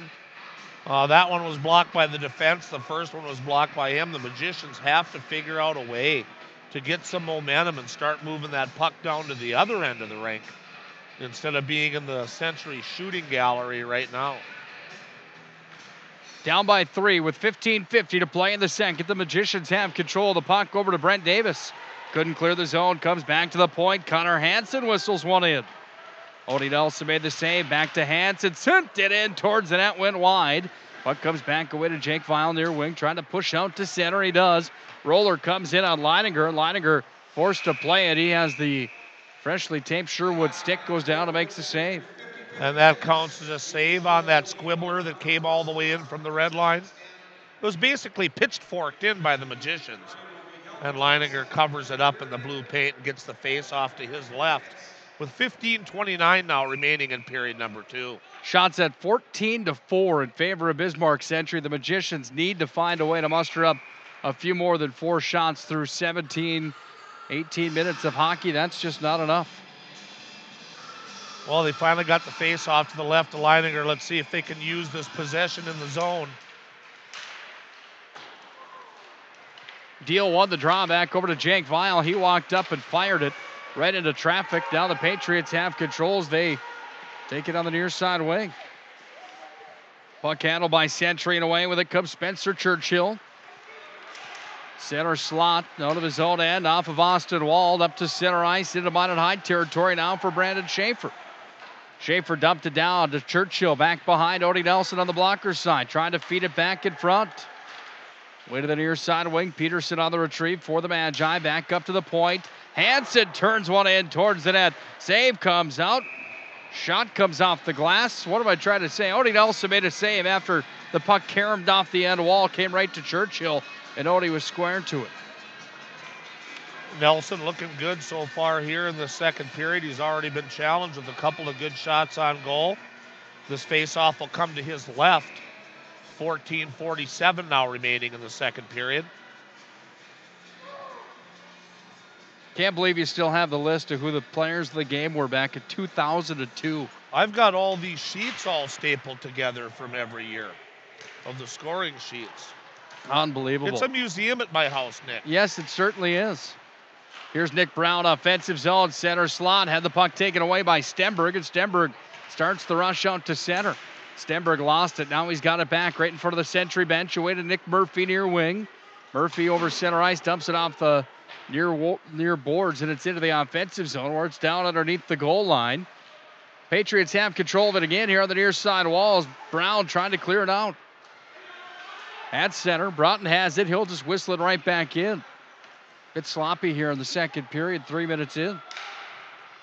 That's on both sides. Now Isaiah Thomas moves it forward up to center into Minot High territory. Sleddy's in, turns it towards the net. Kicking the pad out was Odie Nelson. Nice save. Irie at the point, dropped down underneath. Brown sends it in front. Odie Nelson comes out. He makes the stop, and then Odie Nelson is going to be run into there by Kirkland Irie. Magician swarm on top of number 10, Blue. Yeah, Irie tried to dig at that rebound that wasn't there and actually flipped over Nelson, but tried to avoid him. Yeah, as a matter of fact, I'm pretty excited, save all this stuff. I'm excited to announce that next month I'll be on one of the new episodes of Hoarders on A&E. That place is fantastic out there. You're something else. Off the draw, shot comes in. That was Bailey that turned one up and wide. Into the far boards, Avery Beam crushed over on the far side boards by Foss underneath the circle. Back to the point. It's handled here by Connor Hansen. Hansen turns it in, and a stick save directed to the corner by Nelson. Underneath the net, the puck is taken down underneath Odie Nelson. I can't even quit smiling. Yeah, the camera crew knew they were in trouble when a bunch of boxes of old hockey stats fell on them. They knew they were in for a heck of a shoot. Back on the near side, blocker side of Odie Nelson. Century offensive zone. They've got the puck. They work it here down to the corner. Off of traffic, comes away from Colton Schultz. Schultz works it back to the far point. Hansen sends it in loose in front of the blue paint, taken by the Magicians, and spun down the full length of the ice after it was twisted away there by Nelson. 12:52 to play in the second. Minot High down by 3. Shots are 19-4. Bismarck Century, they have the lead and the puck. Hansen up the near side boards to Churchill. Now at center, dumped in off of Brandon Schaefer. No call on the play. Might have been an elbowing there. Magicians picking up the physicality here at the midway point to the contest. Flying in. Slap shot from the line. That one hammered on goal from Sleddy. Odie Nelson turned it aside. Back underneath now for Damon Dixon. Dixon has it underneath the goal stripe. This is glove side of Odie Nelson. Deal without a stick. He soccered that one around the half boards, near side wing. Hunter Cope goes flying in, face first into the boards. Minot High having a hard time clearing the zone here. It's back behind the net now. Opposed back up to the stripe, taken here and sent in. This one off of Peyton Sleddy. Down to Nick Brown to the corner. Right circle, right at the faceoff dot, away to Peterson. Peterson trying to push it out of the zone. He has trouble there. Comes out to center now. Buckle up tight. The Magicians starting to bring up the physicality even more. Irie, no look backhand pass. Tried to feed Thomas. Rolls all the way back into Magician offensive territory, but with plenty of space, Seghetti. The backhand, Seghetti around, sent it over to Sleddy. Now the Magicians at Stenberg have control only momentarily. Nick Brown's got it, creates real estate, pushes it up the near side wall. Comes back away to Irie, and Irie's got it here where he takes it back underneath the goal stripe, where it's going to be handled here by Seghetti. 3-0 Century, 11:15 to play here in the second. Here comes Kirkland Irie, the state's top producing forward. Top producing player, I should say. Whistles one in over the blocker of Odin Nelson. Irie's got 2 points tonight, 1-1. Slap shot from the line. That one right through the 5-hole, and Sleddy makes it 4-0. Oh, that was a blast from the top of the logo by the blue line. And that one had eyes at the 6-minute mark. Nick thinks Sleddy got the goal. I thought that was rocketed in. Yeah, the number 4, Peyton Sleddy. Is Irie going to get another assist on the play? I think he might. We'll listen in to Duffy Dobeck. He'll have the call in just a moment. 10:55 to play in the second. 4-0 Patriots. That's Sleddy's 5th goal of the season. Point number 9. Here's Jake Vial into the offensive zone. Back underneath the offensive net for Haberman. Make that Davis 16 instead. Big hit there on the Patriots, and to the box will go Drew Stoddard on a interference call.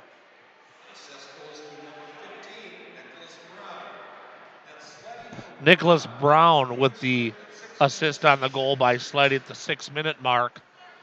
And now at the 6:25 mark, we have a penalty on the Patriots. It's skater number 2 heading to the box. That's Drew Stoddard for interference, I believe, Nick. And the Magicians on a much-needed and crucial power play. Minot High 0 for 1 on the power play. You are right. That was an interference call. Puck sent all the way down the length of the ice. Odie Nelson to play it next to the net. Dropped it back for Patrick Hyde. Hyde's got it back in behind the Minot High cage. Away to the near side. Up to Broughton. He crosses over center ice with it. Trying to feed it up to Murphy. All the way down it comes, and there's an icing on the Magi. You know, you said Minot was getting more physical. They were knocking him around a little bit, but you know what? Century then picked it up, did the same. They weren't intimidated at all by Minot starting to throw the body a little more. They just ended up doing the same thing. And so the Magicians didn't really gain anything by that, except they did draw a penalty down in front of the netminder. Puck handled by the Magi, and Jake Vial out to center to Fillion. Pass was just off the mark a bit, so the Magicians have to kind of regroup with it. Here with Broughton, he brings it into the offensive zone. Now Fillion back behind the net. In behind Leininger on the blocker, hand side, comes underneath the cage, over to Broughton. Broughton's got it and looks for the outlet. Broughton being hounded there big time by Seghetti. Back to the point, Hyde, across, over to Jake Vial. Top of the circle, sends it in. First quality shot on goal of the hockey game, and we're halfway through. Nice stick save there from Leininger. 1 minute, 3 seconds remains of the power play here for the Magi with 9:34 to play in the second. Century up 4-0. Howitzer from one end of the ice to the other from Peyton Sleddy, and it's picked up here now by Logan Broughton back in his own territory. Broughton works it back over to Patrick Hyde. Hyde across to the far side, over to Opposda. That pass too far in front of Broughton, and it comes right back the other way down for the Patriots. Brown has it. Sends it back in behind the net. Irie shorthanded. He's got the puck here. 3.9 already tonight for Kirkland Irie. Pushes all the way back into the defensive territory for the Patriots for Bailey. Bailey goes back over out of the tape here near side for Sleddy, and Sleddy just hammers it all the way down the length of the ice again. What a penalty kill by the Patriots. They've only given up one shot on goal. Stenberg's in with it. Deal gets the rebound after the Stenberg shot hit the pad, and Deal tucks it home. Finally, the Magicians have something to cheer about, and it's a power play goal from Mason Deal. He was on the doorstep picking up point number 10. That was a nice play executed. They only had one shot on the power play up until that moment, but now the tally comes at 8:18, I believe, here of period number 2. And we'll wait to see who officially gets the assist on that goal by Deal. It's going to be 20. 24 from 20 will be the call on the goal. Stenberg fired it in. Nice play from Stenberg with the awareness to put that one low blocker side, knowing Deal was crashing towards the goal. Magicians pressuring again. Broughton also gets an assist with Stenberg on that one, Nick. Minot High dumps it into the offensive zone, and all of a sudden the Magicians have just a little bit of jump in their step down, a little bit of jab, moving their feet just a little bit more. I think that's probably the most frustrating thing about this group of Magicians here this year. Probably the least skilled team that we've seen since 2011, I would have to say. Without knocking anybody, it's just the facts are the facts. You look at the teams that we've produced with Mason Morelli, Hayden Schwartz back in. Here's a drive whistled up and wide. That one off the glass from Carter Bailey. There's always been a couple of snipers that can bury the puck pretty much all the time. Shapleski had the lowest producing points of any Magicians team. Delay call on the Magi. And now Minot High will be charged for a, what will it be, a charging call? Maybe Casey Lang had the arm up. Skater 19 is going off for the Magicians. That's Hunter Cope. And that penalty comes at 9:26 here of period number 2, and that's the last thing the Magicians wanted, was when they finally have some momentum. They got their first goal in almost 5 periods against the Patriots, and now they take a penalty and they'll have to be shorthanded. Interference the call. Back to the point. 7:34, by the way, to play here in the second. Down 4-1 are the Magi. My whole point is there's just always been somebody in the mix that, and Easton Bennett, 61 points last year. Quinn Fuchs, Matt Flom, Shapleski. Even that year with Shapleski, though, he only had 45 points leading the team, but they were the hardest working group that maybe has ever come through the program. And because of it, there's a banner hanging here in the arena as state champions. That's the frustrating part I see with this group. And you hear Jordan Willard's coach's corner every time we get Jordan on the mic. Basically, that's his message, is that somebody's got to lead here. Somebody's got to take the skates out of the bag and strap them on and start playing, even if you're not that skilled. We're not as skilled as Century, I'll tell you that right now. No. But you can outwork a team like Century. It's going to be tough because these guys certainly work hard, but at least make it respectable. And you see that there's a little bit of jam after the Magi score a goal midway through the game. But now they got themselves in trouble having to kill this penalty. Hammered all the way out and around, comes down in behind Leininger. Here with 7:15 to play in the second. 4-1. Patriots with the lead. Delayed call coming here on Century as Hunter Segeni runs right into Stenberg inside the blue line of the defensive zone for the Patriots, and we're going to skate 4-on-4. So that power play only lasted 26 seconds as this call comes at the 9:52 mark, and interference on Spaghetti, and oh geez, that makes me hungry. Why does it have to sound like spaghetti?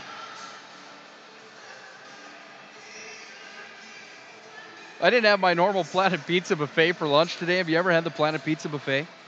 Years ago. I haven't been in Planet Pizza in a long, long time. They have spaghetti there. They're not known for their spaghetti, but they do have spaghetti at Planet Pizza. But boy, that lunch buffet, you should try it out tomorrow if you're hungry.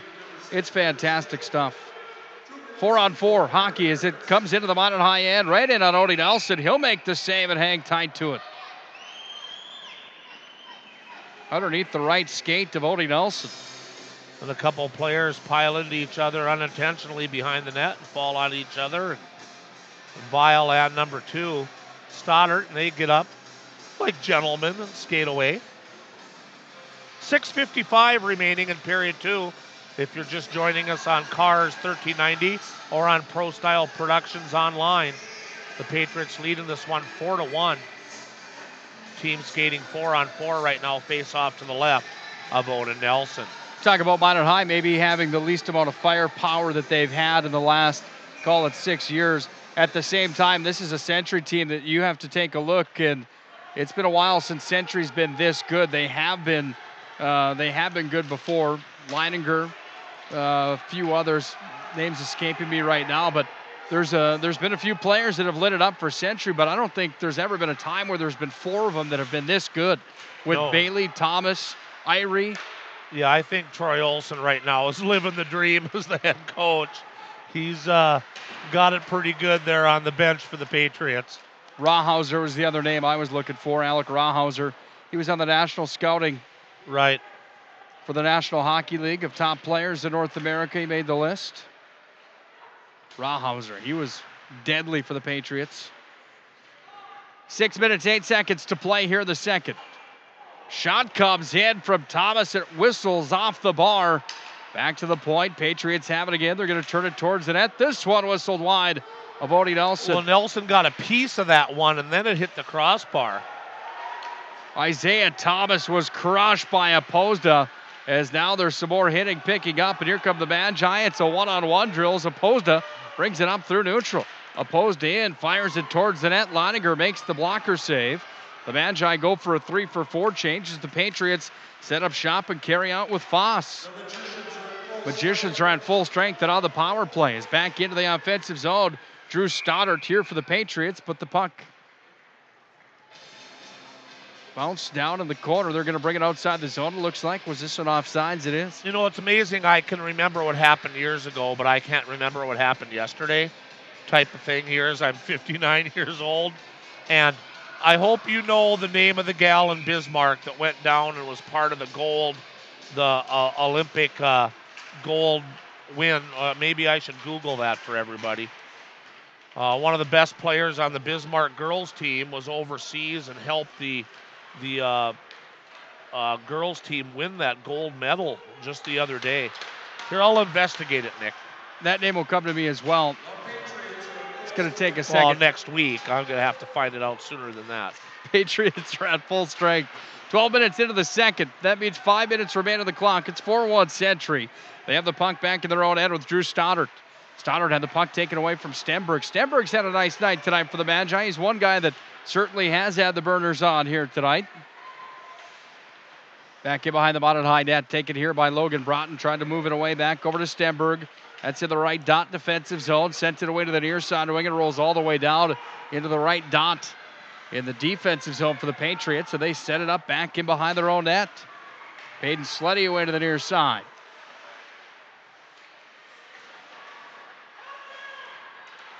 It's not Blair, is it? Back behind the goaltender Leininger. I'm trying to go to Mr. Bob Gillen's high school hockey website. Now Brett Davis in the offensive zone on the near side wing. Put the timer on it. How long does it take Larry McFall to work the internet? Oh, not very long. First I tried to find... Shot comes in from Davis. That one off the blocker and away to the far wing. I'm probably more wing. internet savvy than you are, Nick, probably. Back underneath the net. Here's Jake Vial back up. It came away from Stenberg. Sent in down to the corner. Shots are 23-9 in the contest tonight. Century has the lead in the shot category and on the scoreboard. It's 4-1. Puck's on the back of the net and the stop of the play. Britta Curl's her name. There you go, Britta Curl. She wears number 21 for the Bismarck Blizzard. So far this year as a senior, she's got 10 goals and 4 assists for 14 points, and now she's got a gold medal as well. So congratulations to her. Wild how the memory works, isn't it? I can't remember anything that happened yesterday or today already, but I can remember what happened from 2002 on back to 1965. No problem. Philly had a chance for the Magi. Fired it wide. Here come the Magicians back in. Hyde, he'll make a move. Hyde now another. He lost a handle on it as it's taken there by Thomas and away. Look out. Here comes Brown with Irie. They're in on a 2-on-2. Brown has the puck, takes it back in front of the net, trying to feed Irie. It went just wide of Odie Nelson on the blocker side. Out with it comes Brown. Brown has it here behind the net. Back over to Isaiah Thomas. Irie's all alone in front of the net. Irie takes it down underneath the net now. Back into the far circle. Taken there by Pat Hyde. He'll work it away to the near side wing. Broughton's going to take it and fire it out to center. Roller comes down. The Magicians with Avery Beam in on the forecheck. And Beam dropped it back down onto the tape for Nick Murphy. Odd angle shot. He fired it on. Here comes Kirkland Irie back the other way. All of a sudden, this is a shootout style hockey game back and forth up the ice. Man, is Irie fast, Nick, on that rush down the ice. Back behind the Magician net. Puck taken away to the far side wing. We're down to 2:20 to play here in the second. 4-1 Patriots have the lead. Drive comes in. The stop from the stick from Odie Nelson. Nick Brown was right in front of the net. He redirected that one in front of the junior goaltender for the Magi. Nick Murphy trying to clear. Chips it up off the wall. Now he chips it away again. Now to Opposda. He'll take it and turn it back away to the near side wing. Trying to escape the zone. Can't quite do so as it's held in by Churchill at the half boards. Now Logan Broughton's got it. Here comes the Magi rush up to center. Broughton walks in over the center ice stripe and dumps it in. Back in behind Leininger. Minute 45 to play in the second.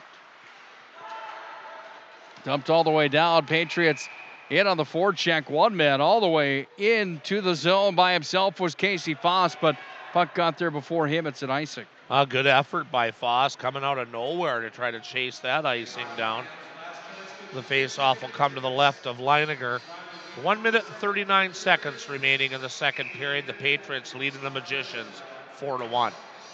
8 points on the year for Foss. 2 goals, 1 assist, 8 PIMs on the year.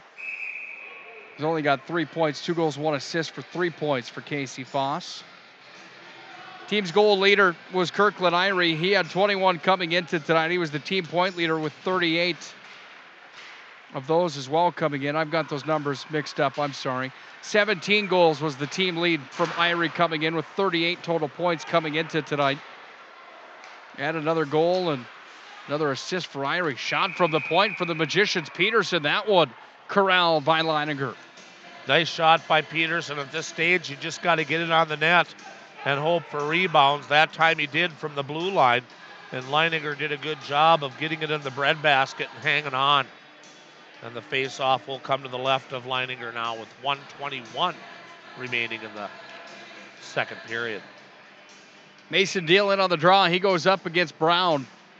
Pair of juniors on the face-off. Face-off won back by the Magicians, and it's Stenberg that has it in the far corner. Backhand pass came up past Haberman. Look out. Brown's in all alone. Brown, the left-handed shot to the forehand. He scores. Unbelievable. Brown jets on in after that bad play by the defense, not keeping it in the zone. And Brown, the defenseman, takes off looking like a forward and gets back checked from behind, and that doesn't faze him, and he cuts across and buries it on Nelson. And that goal comes at 15:53. Well, I talked about Nick Brown in the pregame show. 9 goals, 13 assists for did. 22 points. He was mano-a-mano in on Odie Nelson, and he picked up goal number 10 on the season. That should be unassisted. Sorry, that's goal number 11. That's point number 3 tonight, goal number 2. Stenberg's back in with it. We're under a minute to play here in the second period. Century up 5-1. Drive comes in. The shot from the point from Opposda. Deal tipped it in front. Hyde trying to hold the line. Comes back up to Kirkland Irie. Irie's back in. 1-on-3.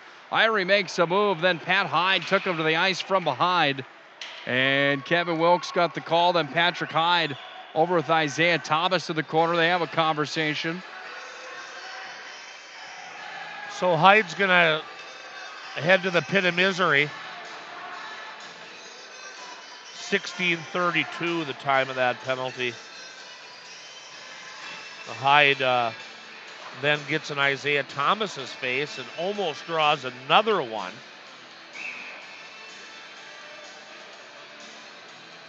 And once again, the Magicians shorthanded. Century 1 for 3 tonight on the power play. Drive came in and wide of Odie Nelson on the glove hand side. Puck is launched the length of the ice. Shots are all of a sudden 15-25. The Magicians have had a flurry here in the second, playing better hockey than they did in the first, but the Patriots found a way to score one in the period. Now they go coast to coast with the puck with Casey Foss. Here's the horn. 2 are in the books. The Magicians trail Century. It's 5-1 tonight from the Pepsi rink. All Century in this one. Will tell you how we got to this point in the hockey game when we come back to our Thrifty White Drug intermission report. 5-1 Patriots at the end of 2. This is Minot High Magicians hockey.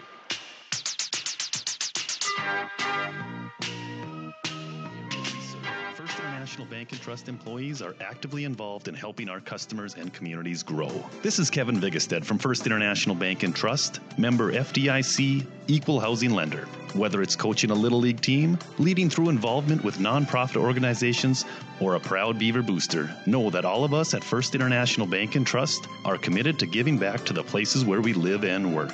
Planet Pizza. 4 systems go for lunch. Frequent supper time's a crunch. 2 T-minus now, it's time 1 for Planet Pizza. With lots of space for fun, there's room for everyone. Don't be an alien to Planet Pizza. Space for fun. Planet Pizza. I love Planet Pizza. Planet Pizza. Hi, my name is Marshall Knop. I'm the manager of the UPS store here in Minot. It's time to make sure your holiday gifts arrive on time and unbroken. It's why at the UPS store we offer our pack and ship guarantee. We can pack, ship, insure your item, and get it there on time. 100% guaranteed. If anything were to happen, you're covered, and so is your package. So ship away for the holiday. For the finest in packing and shipping, the UPS store. We're at 1940 South Broadway or online at theupsstore.com. Hello, I'm Steve Funningsland, consumer lender at First Western Bank and Trust and sports enthusiast. Employees at First Western know the importance of teamwork in their day-to-day banking duties to best serve the community. I know the Minot and surrounding area high school and college athletic teams know the importance of teamwork as well. We want to wish all local teams good luck in their athletic endeavors this year. Stay safe on the courts, on the fields, on the rinks, and in the gyms. We look forward to watching you succeed. With familiar faces you know, who know you by name, First Western Bank and Trust, you can bank on us, member FDIC, equal housing lender. ProStyleProduction.com. This presentation on the ProStyle Production Broadcast Network has been made possible by IMM, Minot's Finest Collision Center, Premier Chiropractic, Ralph's Plumbing and Heating, Souris Valley Dental, Qdoba Mexican Grill, Thrifty White Drug, Duffy's Hockey and Sports, Buffalo Wild Wings, Pimento Orthodontics, Bremer Bank, Minot Hockey Boosters, the UPS Store, Planet Pizza, First International Bank and Trust, Tecta America Dakotas, Elevation, First Western Bank and Trust, and Pro Style Production DJ Services. Stay up to date with the Pro Style Production Broadcast Network at ProStyleProduction.com. It's time for the Thrifty White Drug Intermission Report. Thrifty White Drug, where your healthy outcomes are our priority. Now for the stats, analysis, recap, and everything else Magi Hockey. Here's Nick Hulberg. And Larry McFall. We don't want to leave Larry out. Thrifty White Drug Intermission Report. 5-1 Patriots at the end of 2 periods played. This is Minot High Magicians hockey. Jordan Willard's ice level with the wireless microphone down below. Coach, you guys found a way to score that period. You also added quite a few more shots than you had in the first. Shots were 11-12 according to Larry's count up here, but you guys still find yourselves down 5-1. What improvements did you guys see on your side that make your rest maybe a little bit easier tonight, still have to be a little frustrated at 5-1? Well, you got a line like, Blake Nelson, Avery Beam, and, Hunter Cope. Kids are going out and they're absolutely just working their tails off. It's encouraging to see that you got a group of guys there that, basically they're going every other shift right now because they're working hard. like you said, I think after about the 6-minute mark of that period, our kids, it was almost like they said enough's enough and like we need to start playing. And we started playing and getting some pucks to the net. And, guys got a little angry and started, stick puck body. I didn't think we were really cheap with anything. I think guys just started flying around and, playing hockey. We see Larry McFall's got some stats up here from all the way back to 2000 where he kept track of who the player of the game was on the radio broadcast. Your name came up on the list in 03-04. Congratulations, by the way. But when you... Wild, isn't it, that Larry's got this stuff? He said he's going to be on an episode of Hoarders coming up. But when you look at the players on that list and you look at the tradition of Minot High Magicians hockey, what has to happen in your mind? I know that this is a hard question I ask you every single night, and it's probably frustrating me asking you, but you've got those top lines of your Magician guys that maybe just don't seem to have the compete right now. Is there a magic potion that you guys haven't tried yet to get those guys going, or maybe it's just something else? That might be a tricky question to ask. Yeah, I mean, one of the truest things I guess I've heard in my hockey journey is from Bliss Littler, Tri-City Storm. Compete, work ethic, will, and want. They don't come in cans at Walmart. You can't go buy those. Kids are born with those. Kids have to, find it within them. I think we all got it. I think we got kids in there that want to work hard and want to be good hockey players. I just think for some reason it's hard to tap into right now. And I'm not trying to sound negative because I care about every kid in there, and I don't mean it to come off negative because we've seen them all do it.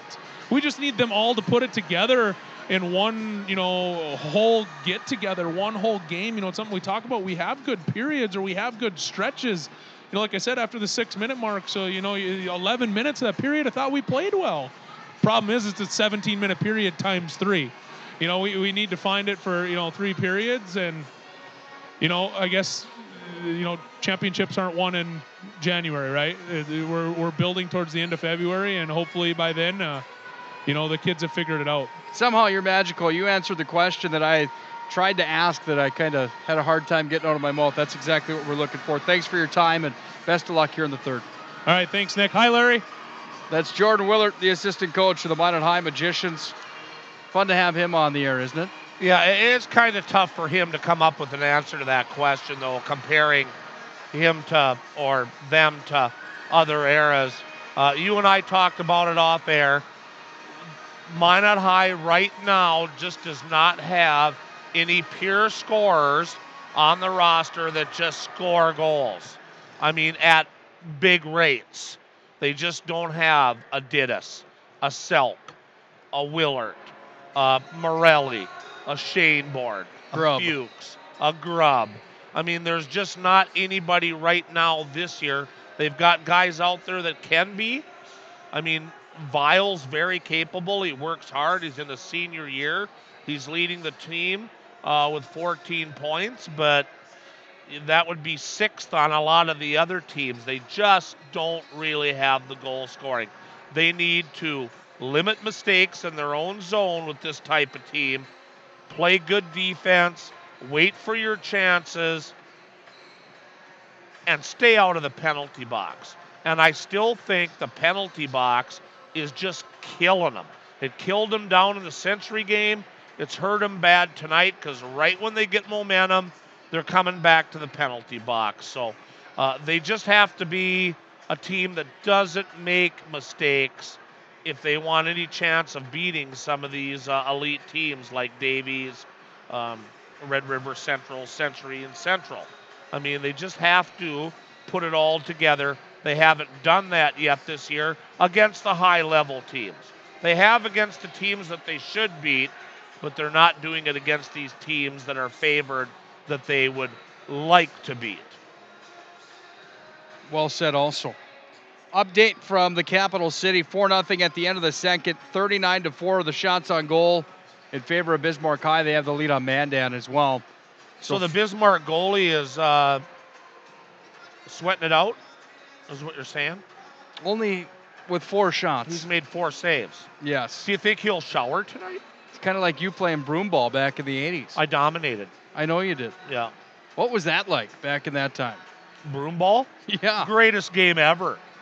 Broom ball was so fun. We had a competitive league in Minot that in the late 70s, early 80s, we had 8 teams. consisting of about 160 players. And we had former hockey players. I was always on the Morelli's distributing sponsored team. We were a little stacked, granted. We had a younger 50-plus-year-old Reggie Morelli, Ollie Fiddler on the point that was magic playing broomball because of from Canada, him and his son Gary played a lot of broomball, plus they curled. And we just had stacked teams all the time. Through the years, we had Dean Blaze, Gary Warren, John Willard for a while, Bruce Olson, Mark Hildahl. I played the net for about the first 4 or 5 years till I got bored. Then I went and played forward the last 2 years of the league. And I actually won the scoring title the very last year Minot had broomball. I won the scoring title. I beat teammate Gary Fiddler out by 1 goal. Come on. At the end of the year. Yeah, I played forward. I played left wing. Ended up the season, I think, with 24 goals in 6 games. Come on. And Gary Fiddler had 23, and then I think the next highest guy was somebody from the Fisher Motor team. I can't remember if it was Tim Price or Barry Hofer had 10 or 12 or something like that. Yeah, Scott Duke ended up being our goalie, and I played forward. But broomball was fun. We won the Winterfest 3 years in a row against the best team from Regina, from Canada. And we beat them 1-0 3 years in a row. I shut them out every year at the Winterfest tournament. So they finally told our manager, Jerry Gooch, our player manager, we're not coming down anymore unless you guys play by the real broomball rules.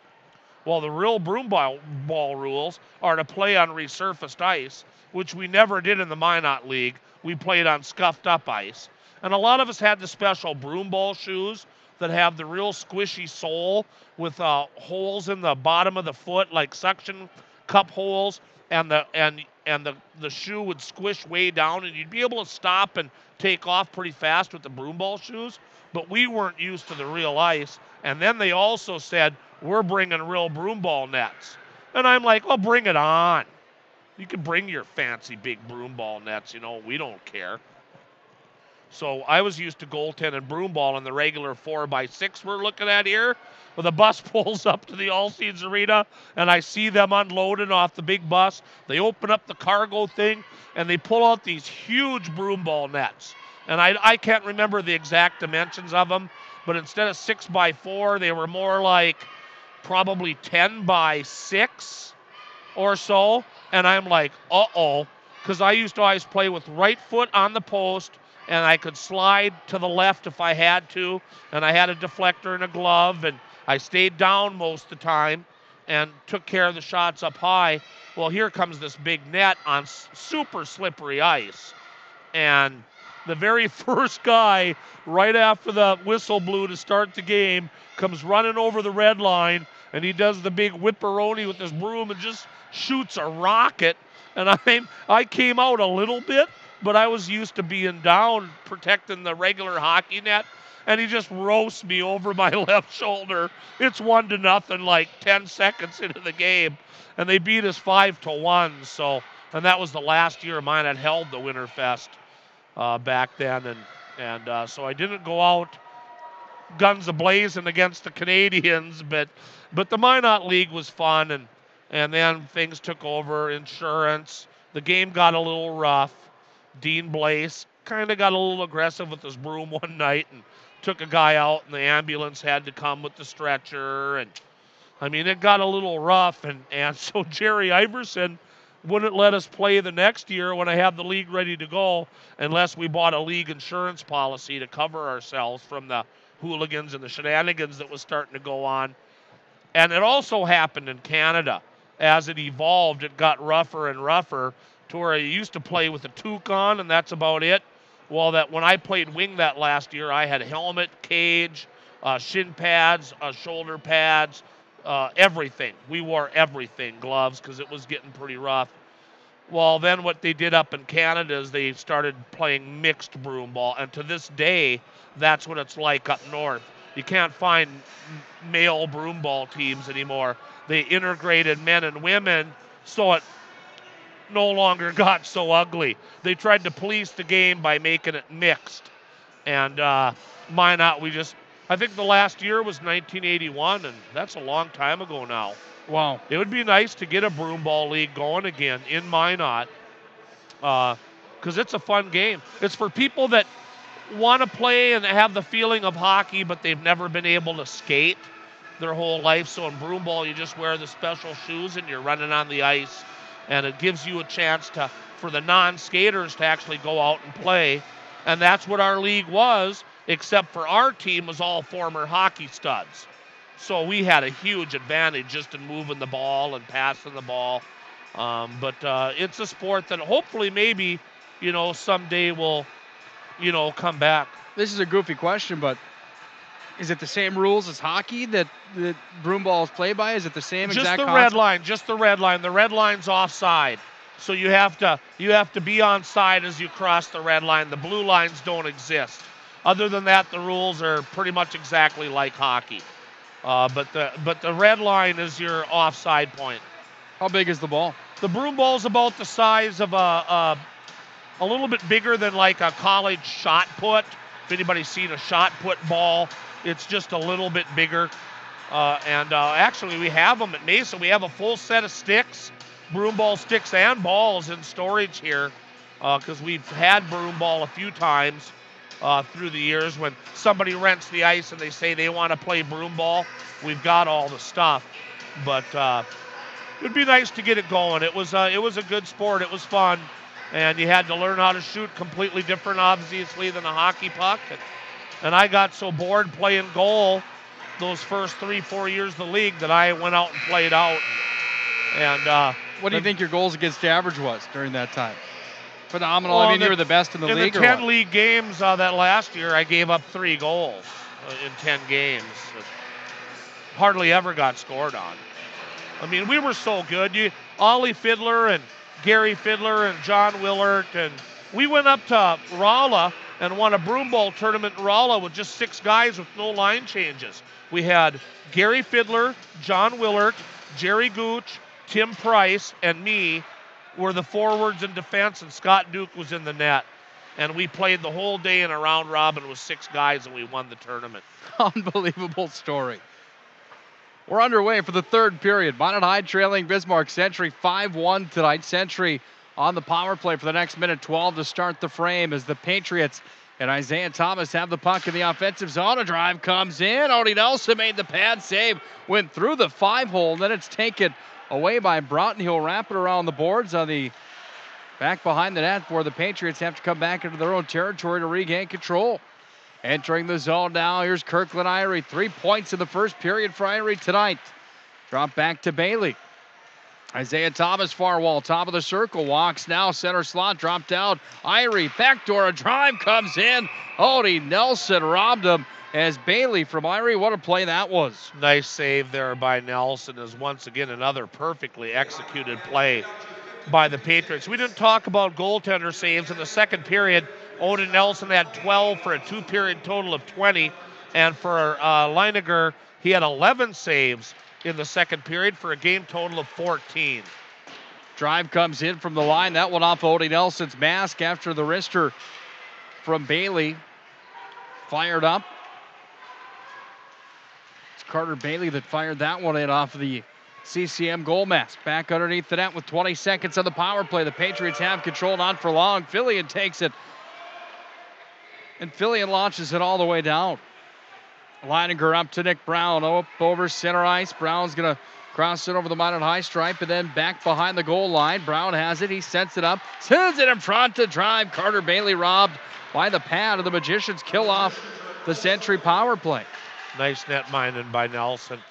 Pat Hyde out of the box all alone in the corner. Walking out and firing one up was Casey Foss. Went into the protective mesh. Quality scoring chances in the second period. The officials had Century with 3 and Minot with 3. So the game 9-3 on real quality scoring chances. And of course the score is 5-1 right now in the favor of Bismarck Century. 15-19 to play. So these broom ball uniforms, were you guys you and Jerry Gooch and the boys are in like Coors original broom ball jerseys? Or yeah, they bought us jerseys. We had Morelli's jerseys. All the teams at least had jerseys or shirts. Some of them just wore a long sleeve shirt then with the shirt over the top. Like I said, the league started off, no one wore pads. But boy, when I started playing forward, I ended up wearing a complete sheet of armor. It got a little intense there towards the last couple of years. Odie Nelson makes another pad save on the attempt in front of the net. 14:47 to play here in the third. 5-1 Patriots. Puck handled down by the Magicians. Avery Beam had it for a second, all the way out to center ice where the Patriots take it. Then they have to dump back in. Magicians move it back out to neutral. Hunter Cope with Nelson and Beam. A lot of praise from Coach Willert on this trio right here. These guys have been rolling here tonight. Puck down in the corner. Avery Beam trying to work on it there. Puck comes back underneath the goal line now to Vial. Taking a work back away over here to the near side wing. Patriots out of their own end with it. 14:07 to play here in the third. 5-1 Century. Puck lays outside the Minot High blue line. Taken away. Here comes Davis. He's in on a one-on-one. Davis can't get there in time. Is getting a handle on it. Seghetti moves it out to center again. And now handling here is Sleddy.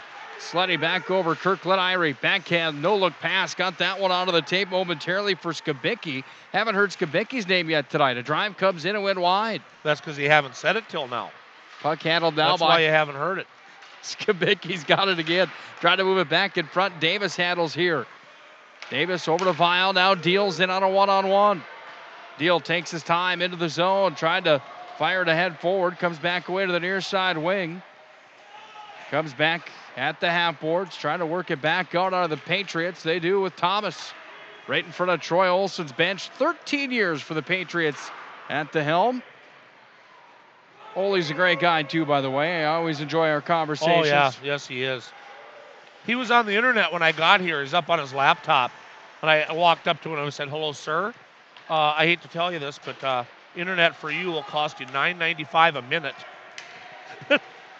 He got a good laugh out of that.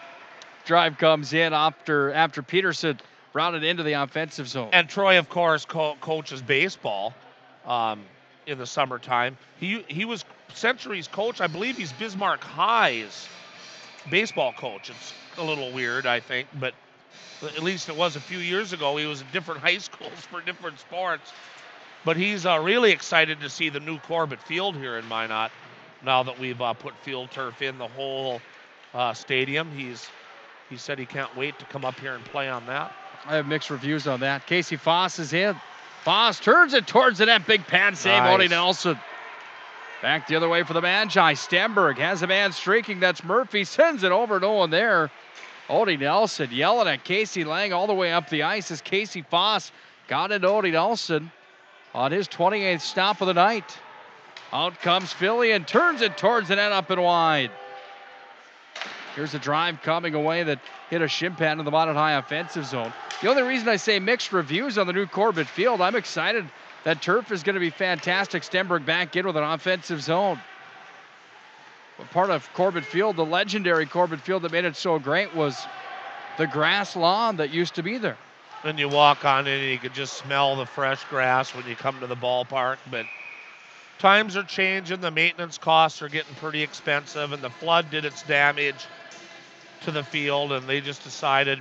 And a lot of the coaches are for it because you can get on it a lot earlier in the spring now. As soon as the snow melts, you're ready to go. Where before you had to wait for all the moisture to soak into the ground, then you had to be careful that the grass wouldn't get ripped up. So I like the old dirt base paths and the dirt mound. These just look like they're dirt that's just brown. But it'll be okay. And looking forward to a lot of games there this year with the new baseball team that's coming to Minot. Here comes Jack Plemmel up the near side wall out to center.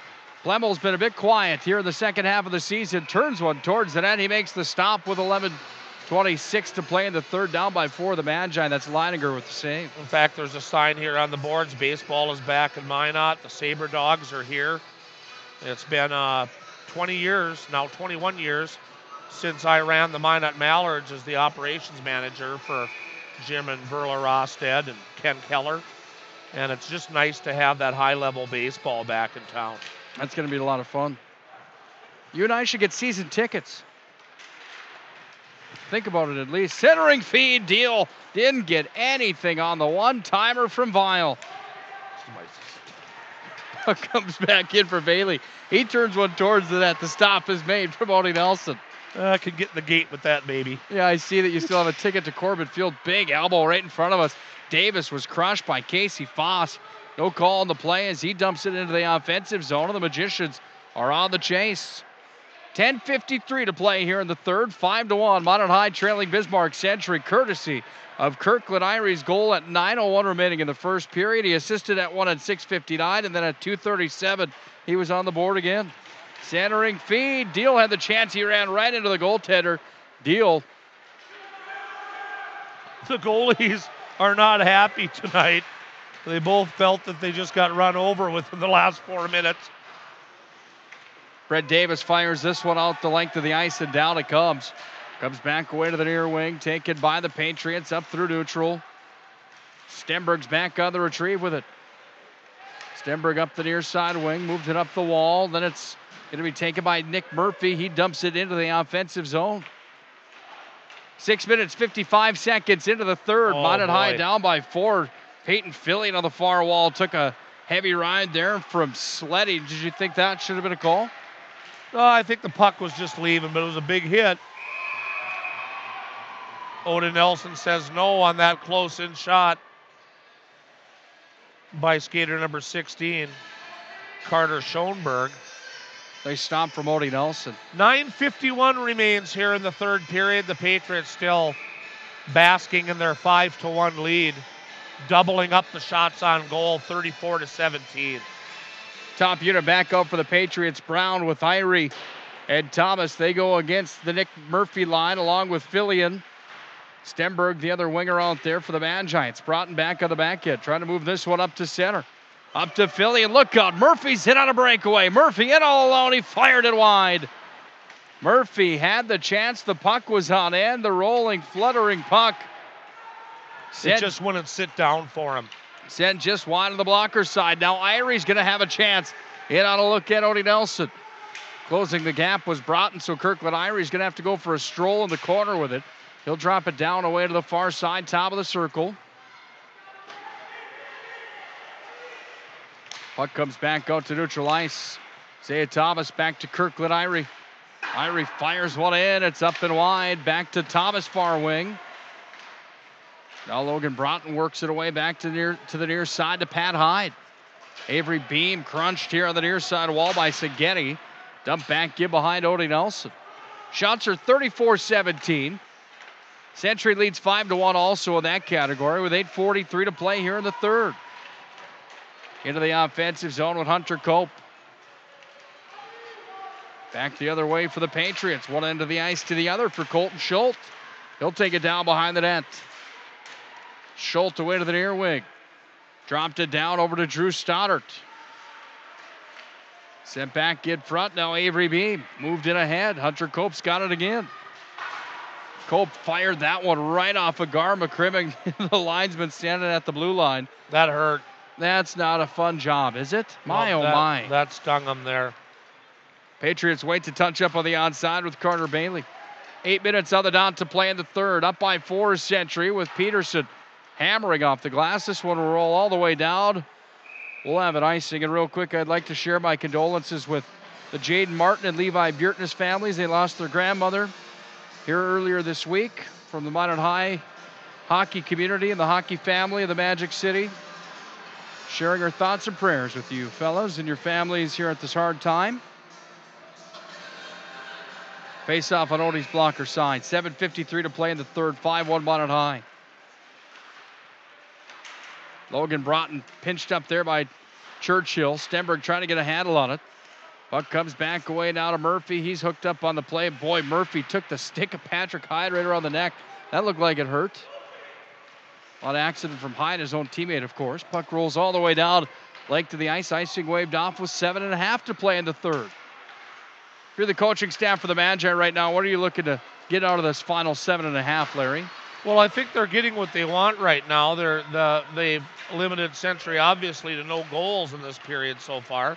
And they are physical, and they are skating hard. Everybody out on the ice for the Magicians has been skating hard this period, and I think the coaches can be fairly happy with the outcome here so far in this period. Stenberg had a shot on goal. That one was turned aside by Leininger. Back the other way for the Patriots into the offensive zone for Century. Under 7 to play here in the third. It's 5-1 Minot High, trailing Bismarck Century. Century, the top team in the West region. The Magi came in, arguably the number 3 team in the West, sitting on a 5-2 mark. Century 6-0 on the season. Meanwhile, the other team in the conversation for the top 3, Bismarck High, sticking it to Mandan tonight down in the capital city. It was 4-0 last we heard, but the shots were 39-4 in favor of Mike Peluso's club, who comes to the Magic City, by the way, on Thursday evening, 7:10 for the Planet Pizza pregame show. That's our favorite rivalry that continues on. Offensive net, Plemmel has it underneath, but it's taken away there and away. Connor Hansen has it. Creates some time and space and sends it around the near side wall.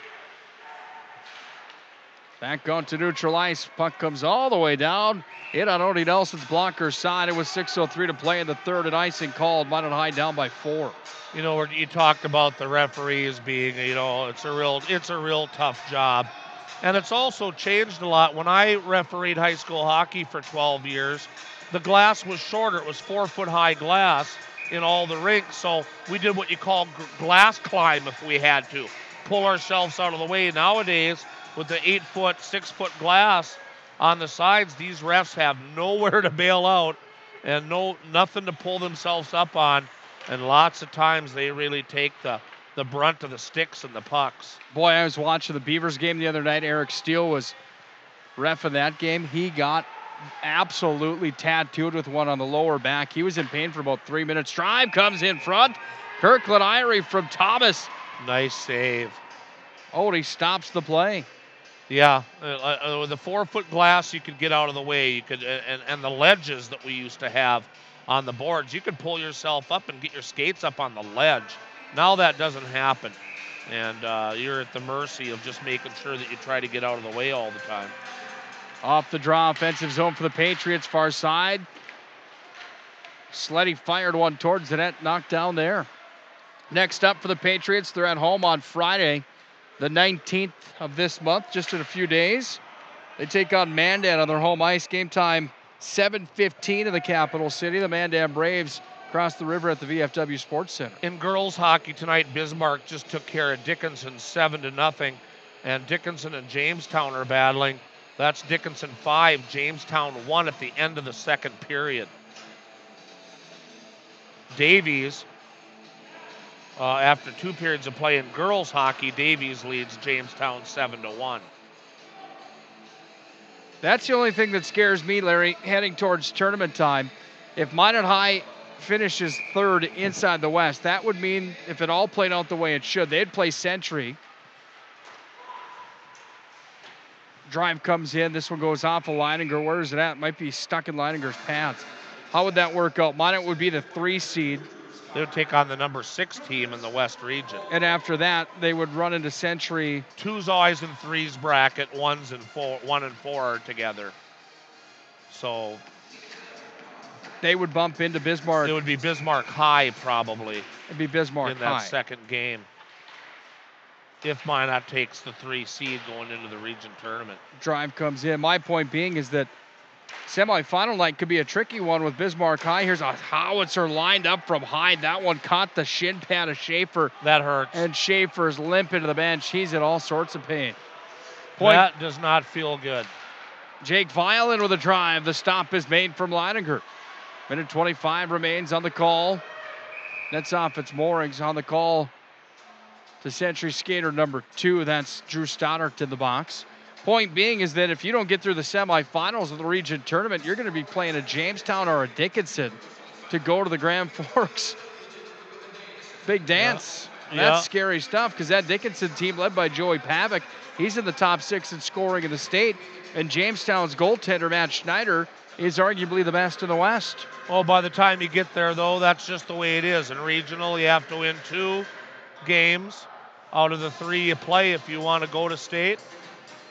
It's just, and it's very competitive this year. It's so close after you get past Century and Bismarck High, as you said, that 3rd through on down to the bottom are very, very tight. Stop of the play as the moorings need some assistance here. Gar McCrimmon trying to get the net back on its pegs.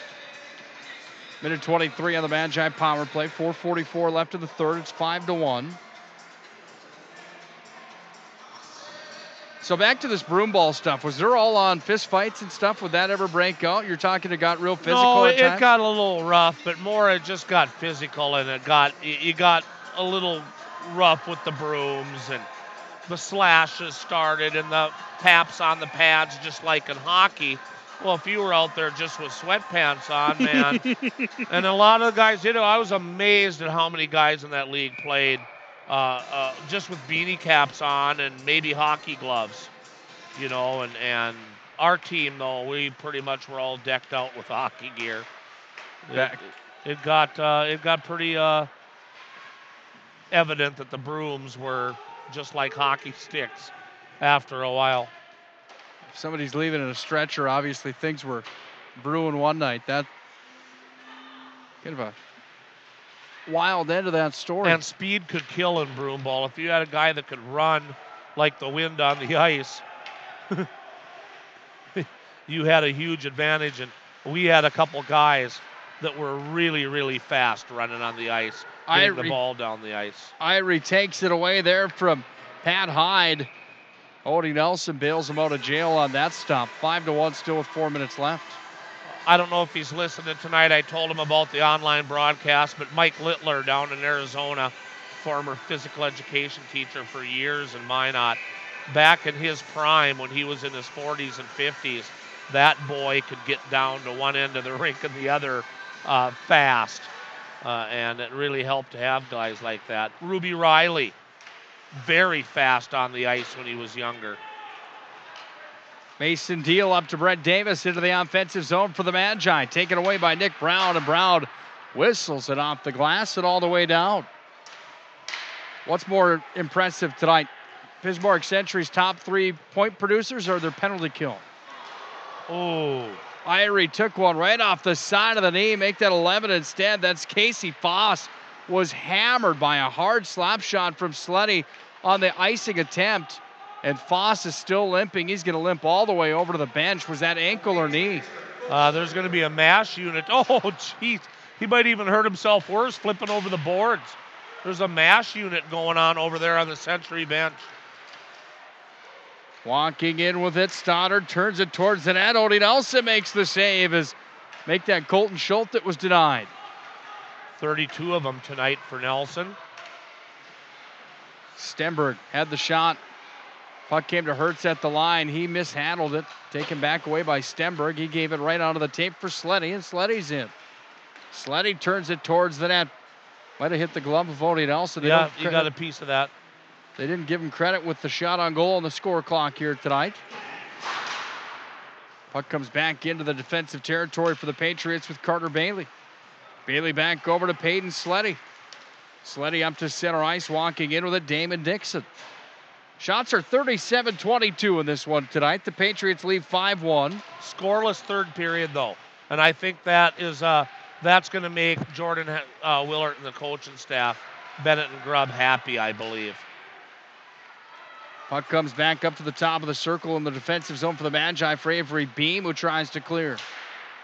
All the way up to the line, then it's a slap shot from Seghetti that's wrangled by Odie Nelson with the glove. As a coach, you're never going to be happy when you lose a hockey game 5-1, but it was 5-1 going into the third period. They could have just laid down and had the same thing happen to them as they did down in Bismarck, but they've held them scoreless this period and playing very physical and very well, and I think the coaches will think that is a win for the Magicians here in the third period. Under 2 minutes to play here in the final frame. Minot High trailing 5-1 tonight to Bismarck Century. Bismarck Century, the real deal. Their only losses on the season came to Grand Forks Central. That was on the 28th of December. I actually called that game with Brian Rothenberger on the Beck Sports Network. And you guys did a fine job, by the way. I was watching that. That was a good game with Grand Forks Central. They lost the next night to Red River as well. That one was 6-0 in favor of the Rough Riders. my mind, I think Central might be the better team than Red River. I don't know. You throw those two teams in the mix. Davies has taken them both to overtime. They both have goaltending. Bradbury and Caleb Johnson. Davies has Jared Winter. I mean, the East region, it's going to shake up. I wouldn't mind seeing Fargo Davies be a contender this year over there on that side of the state. That'd be their first ever state title. Red River and Central have had enough. Top of the circle, Logan Broughton turns one towards the net. Wouldn't mind Sentry. Seeing Sentry in the big dance either. Looks like they've got the personnel to do it. 5-1 they lead here tonight. Puck tied up back in behind their net. 37 seconds to play in the period. Puck is still frozen on the end wall by Jack Plemmel and 2 Patriots. Churchill now in to help out. Vile's in there helping out for the Magi. Vile pokes it free. Now Stenberg trying to get a handle on it. Vile has it tied up down deep. Taken away here, and it's moved up the wall by Brandon Schaefer. 17, 16, 15. Cut them down, kids. Century's going to remain unbeaten in the West. 7-0 for the Patriots. Boy, they're the real deal. Out to center ice for Stenberg. He was tripped on the play. The horn will sound. The game will come to a close. And Bismarck Century improves to 7-0. 11-2 on the season. Minot High will fall to 5-3 in the West. 6-8-1 overall in the year. Buffalo Wild Wings postgame show when we return. We'll recap this one for you tonight. It's all Patriots in this one. They win 5-1 and sweep the Magi in the regular season series. Buffalo Wild Wings postgame show when we return. This is Minot High Magicians Hockey.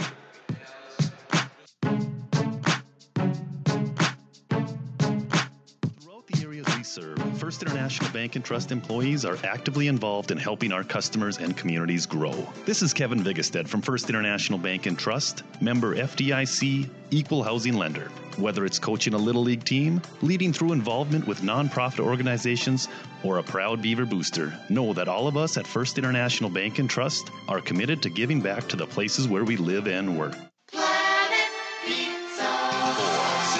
Go for lunch, frequent supper time's a crunch. T-minus now, it's time for Planet Pizza. With lots of space for fun, there's room for everyone. Don't be an alien to Planet Pizza. Space for fun. Planet Pizza.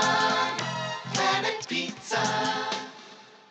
Hi, my name is Marshall Knop. I'm the manager of the UPS store here in Minot. It's time to make sure your holiday gifts arrive on time and unbroken. It's why at the UPS store we offer our pack and ship guarantee. We can pack, ship, insure your item, and get it there on time. 100% guaranteed. If anything were to happen, you're covered, and so is your package. So ship away for the holiday. For the finest in packing and shipping, the UPS store. We're at 1940 South Broadway or online at theupsstore.com. Hello, I'm Steve Funningsland, consumer lender at First Western Bank and Trust and sports enthusiast. Employees at First Western know the importance of teamwork in their day-to-day banking duties to best serve the community. I know the Minot and surrounding area high school and college athletic teams know the importance of teamwork as well. We want to wish all local teams good luck in their athletic endeavors this year. Stay safe on the courts, on the fields, on the rinks, and in the gyms. We look forward to watching you succeed. With familiar faces you know, who know you by name, First Western Bank and Trust, you can bank on us, member FDIC, equal housing lender. ProStyleProduction.com. This presentation on the Pro Style Production Broadcast Network has been made possible by IMM, Minot's finest collision center, Premier Chiropractic, Ralph's Plumbing and Heating, Souris Valley Dental, Qdoba Mexican Grill, Thrifty White Drug, Duffy's Hockey and Sports, Buffalo Wild Wings, Vibetta Orthodontics, Bremer Bank, Minot Hockey Boosters, the UPS Store, Planet Pizza, First International Bank and Trust, Tecta America Dakotas, Elevation, First Western Bank and Trust, and Pro Style Production DJ Services. Stay up to date with the Pro Style Production Broadcast Network at ProStyleProduction.com. It's time for the Buffalo Wild Wings postgame show with the recap, stats, analysis, coaches' thoughts, Biden's finest collision center stars of the game, and all the wing sauce you can handle. Let's return to the press box with Nick Hulberg. 5-1 tonight. Bismarck Century gets the win over the Minot High School Magicians of the Magi home ice. Century flexing some muscle again tonight, showing why they're undefeated in West Region play. They improved to 7-0 tonight. Nick Hulberg with Larry McFall for the Buffalo Wild Wings postgame show. Let me tell you one place you wouldn't have liked to have been on Sunday watching the Minnesota Vikings New Orleans Saints football game. I know you're a huge Green Bay fan. Buffalo Wild Wings, I was there watching the game.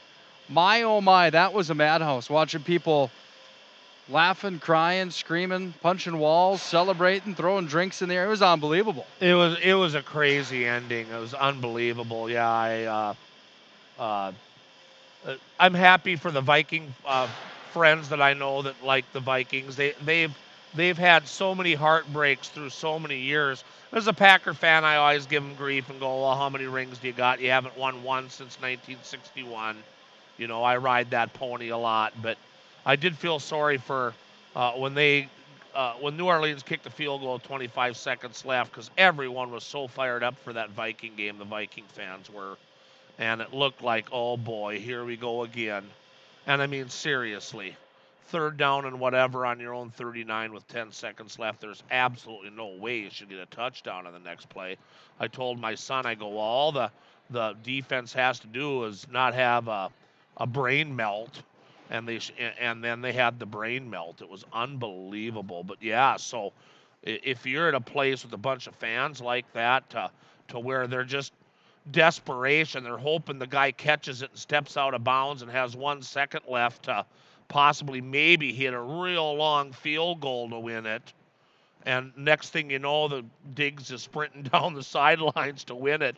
I mean, you think BWW was wild. If you still had Facebook, you'd see cell phone pictures from end zones and sidelines of him running, and the noise in that building was just unbelievable. So for all my Viking fan friends out there, I'm happy for you that you won that one, but you're going down next week. I'm glad you got to throw that in there. Yeah. It was a thriller on Sunday. Buffalo Wild Wings, great place to catch the game, great place for lunch. They bring you the post-game show tonight.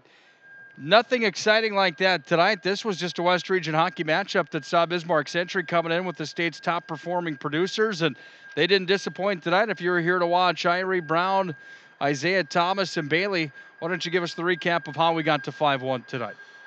Well, they started the scoring at the 7:59 mark, shorthanded, and up until that time, Minot High, I thought had played very well, and Kirkland Irie gets the shorthanded goal at 7:59 on an assist from Isaiah Thomas, and that made it 1-0. And then an equal strength goal by defenseman Nicholas Brown from Irie and Thomas made it 2-0.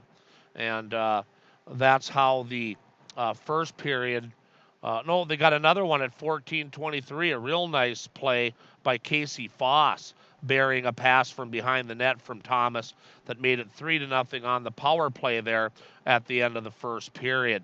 Then in the second period at the 6-minute mark, Peyton Sleddy got a goal on an assist from the defenseman Nicholas Brown, number 15. That was Brown's first assist of the game. He had already had a goal.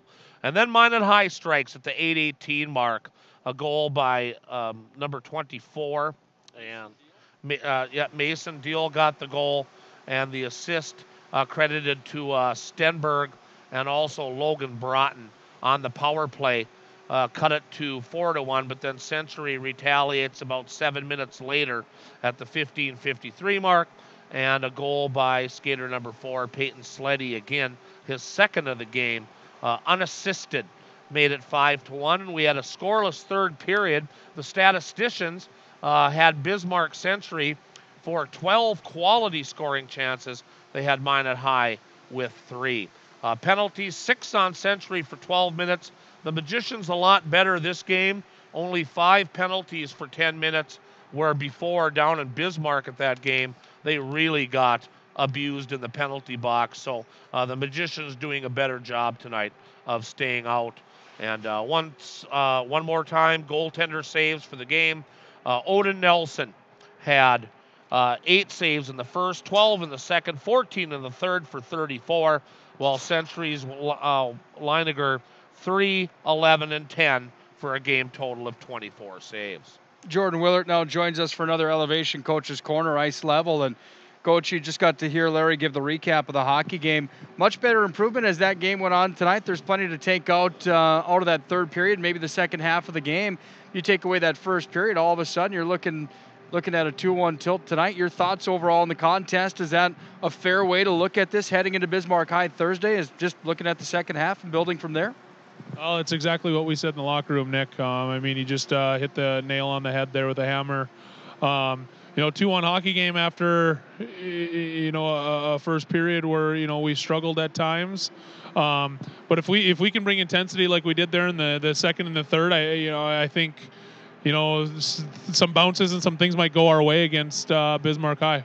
You almost want to take those guys and shake them and just say, hey, we can hang with these guys, and they might be the best team in the state of North Dakota. And look what happened when you guys turned it on. Odie Nelson was big again tonight. Talk about your junior goaltender that played pretty well for you again here tonight.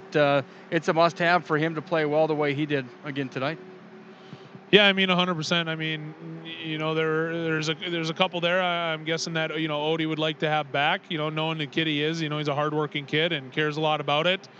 But, I think early there in the first period, we weren't very tough to play against in front of him, like right in front of him, in front of the net. I think, I track goals, a couple of those analytics I like to talk to you about, but I track goals on a sheet that I have at home, and, our defensive crease is getting pretty filled with X's, which, that's not a good thing. You got to get sticks, you got to get bodies, and you got to knock some people over. I mean, so what you got to do, you got to give your goaltender a chance to cover a puck. And, I think in that first period, I don't think Odie had much help in that. But later, as the game progressed, I think our guys, it's almost like they got a little bit angry, got sick of, being pushed around a little bit, and, almost like they're the little brother there for, a couple periods. But they figured it out. And like I said, if we can play with that intensity on Thursday, I'll take us in that game. Yeah, so will I. But one thing to work on tomorrow in practice, is there a major focus tomorrow in practice with one day in between now and Bismarck High on Thursday? I got to win the shootout? No, just kidding. I think for us, we kind of talked. It's, we're kind of starting to figure out as coaches what our identity is going to be. And, maybe it's just chipping pucks up off the glass. Really not a skilled play, but getting pucks up and out and taking bounces when they come, and defending really well. And then I'll try to win the shootout after that. Best of luck on Thursday. Thanks for your time as always here tonight. All right, thanks guys. Bye, Larry. That's Jordan Willard, the assistant coach. What he's talking about is that the coaching staff takes on the players in a shootout at the end of practice each and every night. Yeah, I've seen it. And they keep a running tally of, do the players win, do the coaches win? And in that coaches room, they've got it on the dry erase board, the scoreboard of coaches versus the shooters, while you're looking at Bennett, Willert, Grubb against the Minot High School Magicians. That they, it's not the runaway that you would think it would be. Those guys are getting kind of washed up. I hope they don't hear that. Well, I've seen them play Warriors and Hawks still, and they're not washed up. Jordan Willard still dominating force out on the ice. Bennett doesn't play much hockey anymore, and Grubb used to play with the Hawks. He's kind of slowed down too as well with his kids being in the program. But I tell you, Jordan Willard, though, can still play with the best of them. But, Coach Willard's completely correct.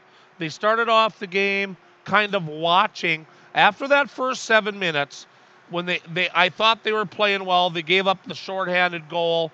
That kind of took the air out a little bit. And then they turned into spectators for the rest of that first period and gave up 2 more goals. And they're just kind of were in awe of how Century is moving the puck around. And he's exactly right. The second period and the third period, the Magicians started getting physical. At that stage, they're down, in 4 periods, 11-0, like I said earlier.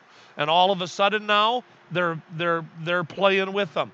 And to go the whole third period, the shots fairly even and nobody scored, I think that's a win. I know people at home are probably going, oh, geez, they didn't score. It was 0-0 in the third. What kind of win is that? Well, after you got beat 8-0 in Bismarck and you're down 3-0 after one period in this game, I think going the last two periods with only giving up 2 goals was a win for the Magician team. They started getting physical, and they did it without being stupid.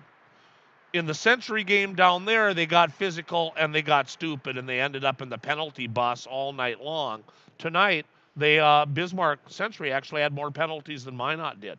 So I think there are some good things to take away from this game. How about for Bismarck Century? They're the real deal. They're the team to beat. They show it again here tonight. But in my mind, Troy Olsen's club is beatable. But, boy, they get rolling, and all of a sudden when Irie had his foot on the gas pedal and Brown and Thomas and Bailey, and the list goes on, those guys are good. Well, they've got so many good players that I don't know how you go about shutting down their first line or containing them. If you've got 3 good guys that are fast and can forecheck, I think that's anybody's best chance to take on Century. You have to put a checking line on them, not necessarily your first line, which would be your scoring line, but you have to put a defensive checking, forechecking, back-checking line on those guys, and no one's done that yet.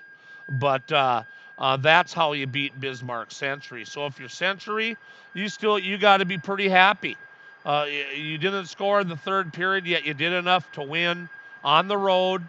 And, this building's only been used for games for 2 years now, so there's not any real mystique in this place yet. It definitely wasn't very loud. And the reason it wasn't loud is because there's absolutely no student body at hockey games anymore. And we've never really talked about it, but it really, really disappoints me. Where was the student section tonight? There wasn't any.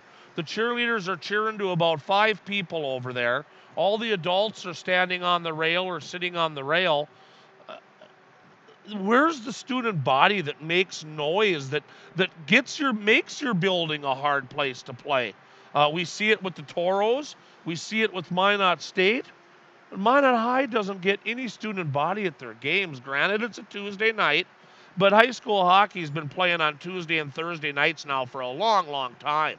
That's the brunt of the schedule now, outside of Fridays and Saturdays. So you got to build some mystique in the building. You got to make it to where teams don't want to come here and play, and that's another thing that hasn't happened yet.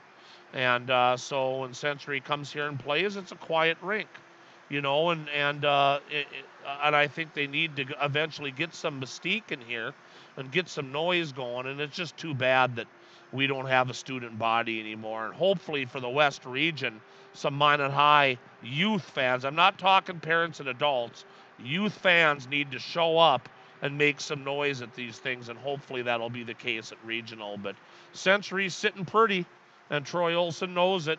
He's got a good team, stay healthy. We saw a couple guys that could have got hurt pretty bad with those slap shots. You don't know. They get hit on the ankle bone. He limped on off and got off the ice, but how is he going to be? I mean, those shots that hit the ankle bones can break bones. So he just has to make sure his team stays healthy down the stretch as well. But they can't let off the gas too much because Bismarck High will be right on them. Absolutely.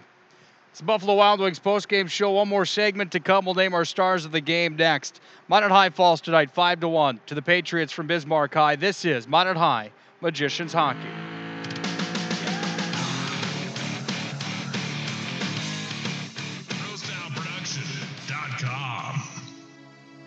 This presentation on the Pro Style Production Broadcast Network has been made possible by IMM, Minot's Finest Collision Center, Premier Chiropractic, Ralph's Plumbing and Heating, Souris Valley Dental, Qdoba Mexican Grill, Thrifty White Drug, Duffy's Hockey and Sports, Buffalo Wild Wings, Pimento Orthodontics, Bremer Bank, Minot Hockey Boosters, the UPS Store, Planet Pizza, First International Bank and Trust, Tecta America Dakotas, Elevation, First Western Bank and Trust, and Pro Style Production DJ Services.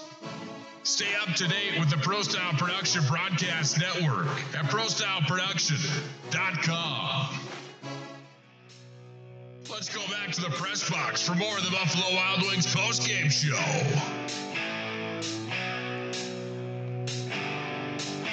7-0 on the year for the Bismarck Century Patriots. Tonight they showed why again. Dominating performance tonight from Bismarck Century right out of the gate. They scored 3 in the first and never looked back.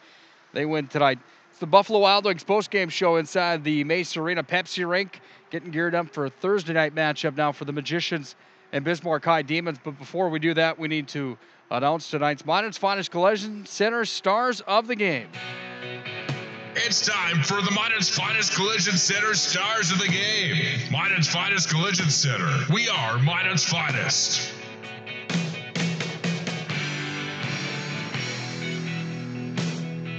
One of your favorite songs of all time, Mr. McFall, AC/DC.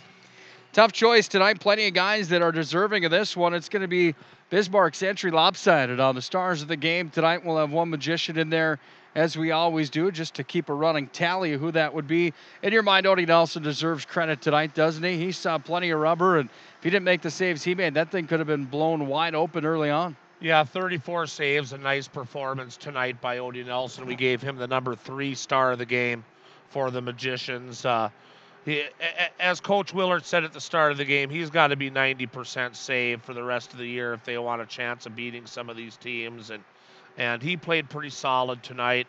Didn't get much help in the first period there, and Coach Willard alluded to that too. But when the rest of the team woke up and started playing some defense and helped him out, the Magicians did very, very well the last 2 periods, only giving up 2 tallies. So Odin had a rough start. We talked about that in the start of the broadcast of some of the games where he really got lit up down east. But the last 2 or 3 games, I think he's been playing very, very well and definitely deserves the 3rd star tonight. Back-to-back of my stars of the game for sure. Number 2 star of the game tonight, how about Isaiah Thomas from Bismarck Century? Thomas came into the matchup tonight for the Patriots, sitting on 11 goals, 20 assists for 31 points. The way he plays behind the net and the way he's the setup man, the quarterback, if you will, out of quote-unquote Gretzky's office that I like to call it, add 3 more assists to that tonight. I mean, the kid was unbelievable back there. He should almost be considered our star of the game, but Nick Brown was good tonight. That's who I've got pegged as number 1 here tonight. Brown scoring 2 goals, burying those assists from Isaiah Thomas tonight. Brown also added an assist. What do you think of that? And Brown the number 1 star, because outside of his goal and assist production tonight, he's such a standout on the blue line. Now look how many rushes he broke up when the Magicians were trying to rush the puck on into the zone. Number 15 was always there, ruining their parades. So a good offense and defensive performance. You said that Brown was one of your picks for outstanding defenseman. I haven't broadcast enough games or done enough hockey or followed this year enough to know that, but after you mentioned it, I started watching him, and he's the real deal out there on defense. I got to correct you. He's a forward. He's on that line with Irie and Thomas. Oh, okay. He's the other winger. Okay, I thought he was a defenseman.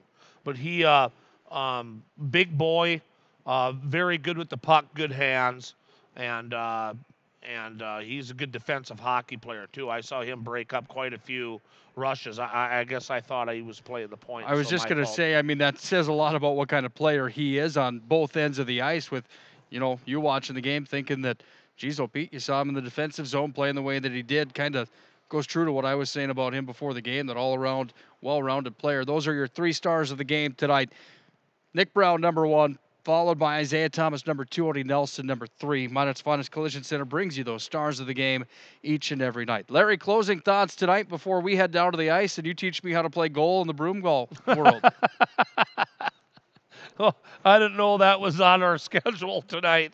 But, no, the Magicians can take some – it's tough to say you can take some good things out of a loss, but it was obviously better than the first time they played Century. Playing a scoreless draw in the 3rd period is a lot better than laying down and getting blown out. And so I think there's some good things the Magicians can take from tonight. And one of them was their hitting and their intensity picked up where anybody could have just pretty much the way Irie and Thomas play, you could just put it in the bag and say I'm done, But so they played through it, and they have to now take that against Bismarck on Thursday night and try to grab one of these home games. That's 2 straight losses at home since the victory last Friday over Jamestown. So the Magicians just have to see if they can get that 2 points against Peluso's squad when they come in here 2 nights from now. Should be a lot of fun. We'll have the call for you starting at 7:10 with the Planet Pizza pregame show on Thursday night. Larry and I will have that for you in its entirety at ProStyleProduction.com and at 1390 KRRZ. Anything else before we close out the headsets tonight? I am done. Thanks for your time. As always, thanks to Jordan Willard, Jason Bennett for joining us as well tonight. Kirkland Irie, Isaiah Thomas, and Nick Brown, the top producing line in the state of North Dakota, rolls into the Pepsi Rink tonight, and they make no mistake about rolling out with the win. They improved to 7-0 inside of West Region play. Minot High falls to 5-3 now after the loss tonight. Doesn't get much easier for the Magicians. Bismarck High rolls into town on Thursday. Thanks for joining us tonight on ProStyleProduction.com and at 1390 KRRZ. Century wins tonight 5-1 over the Magi. The Magicians look for redemption on Thursday. We'll see you then at 7:10. For everyone joining us tonight, thanks a lot for spending your time with us. We'll see you Thursday. Good night and God bless. ProStyleProduction.com.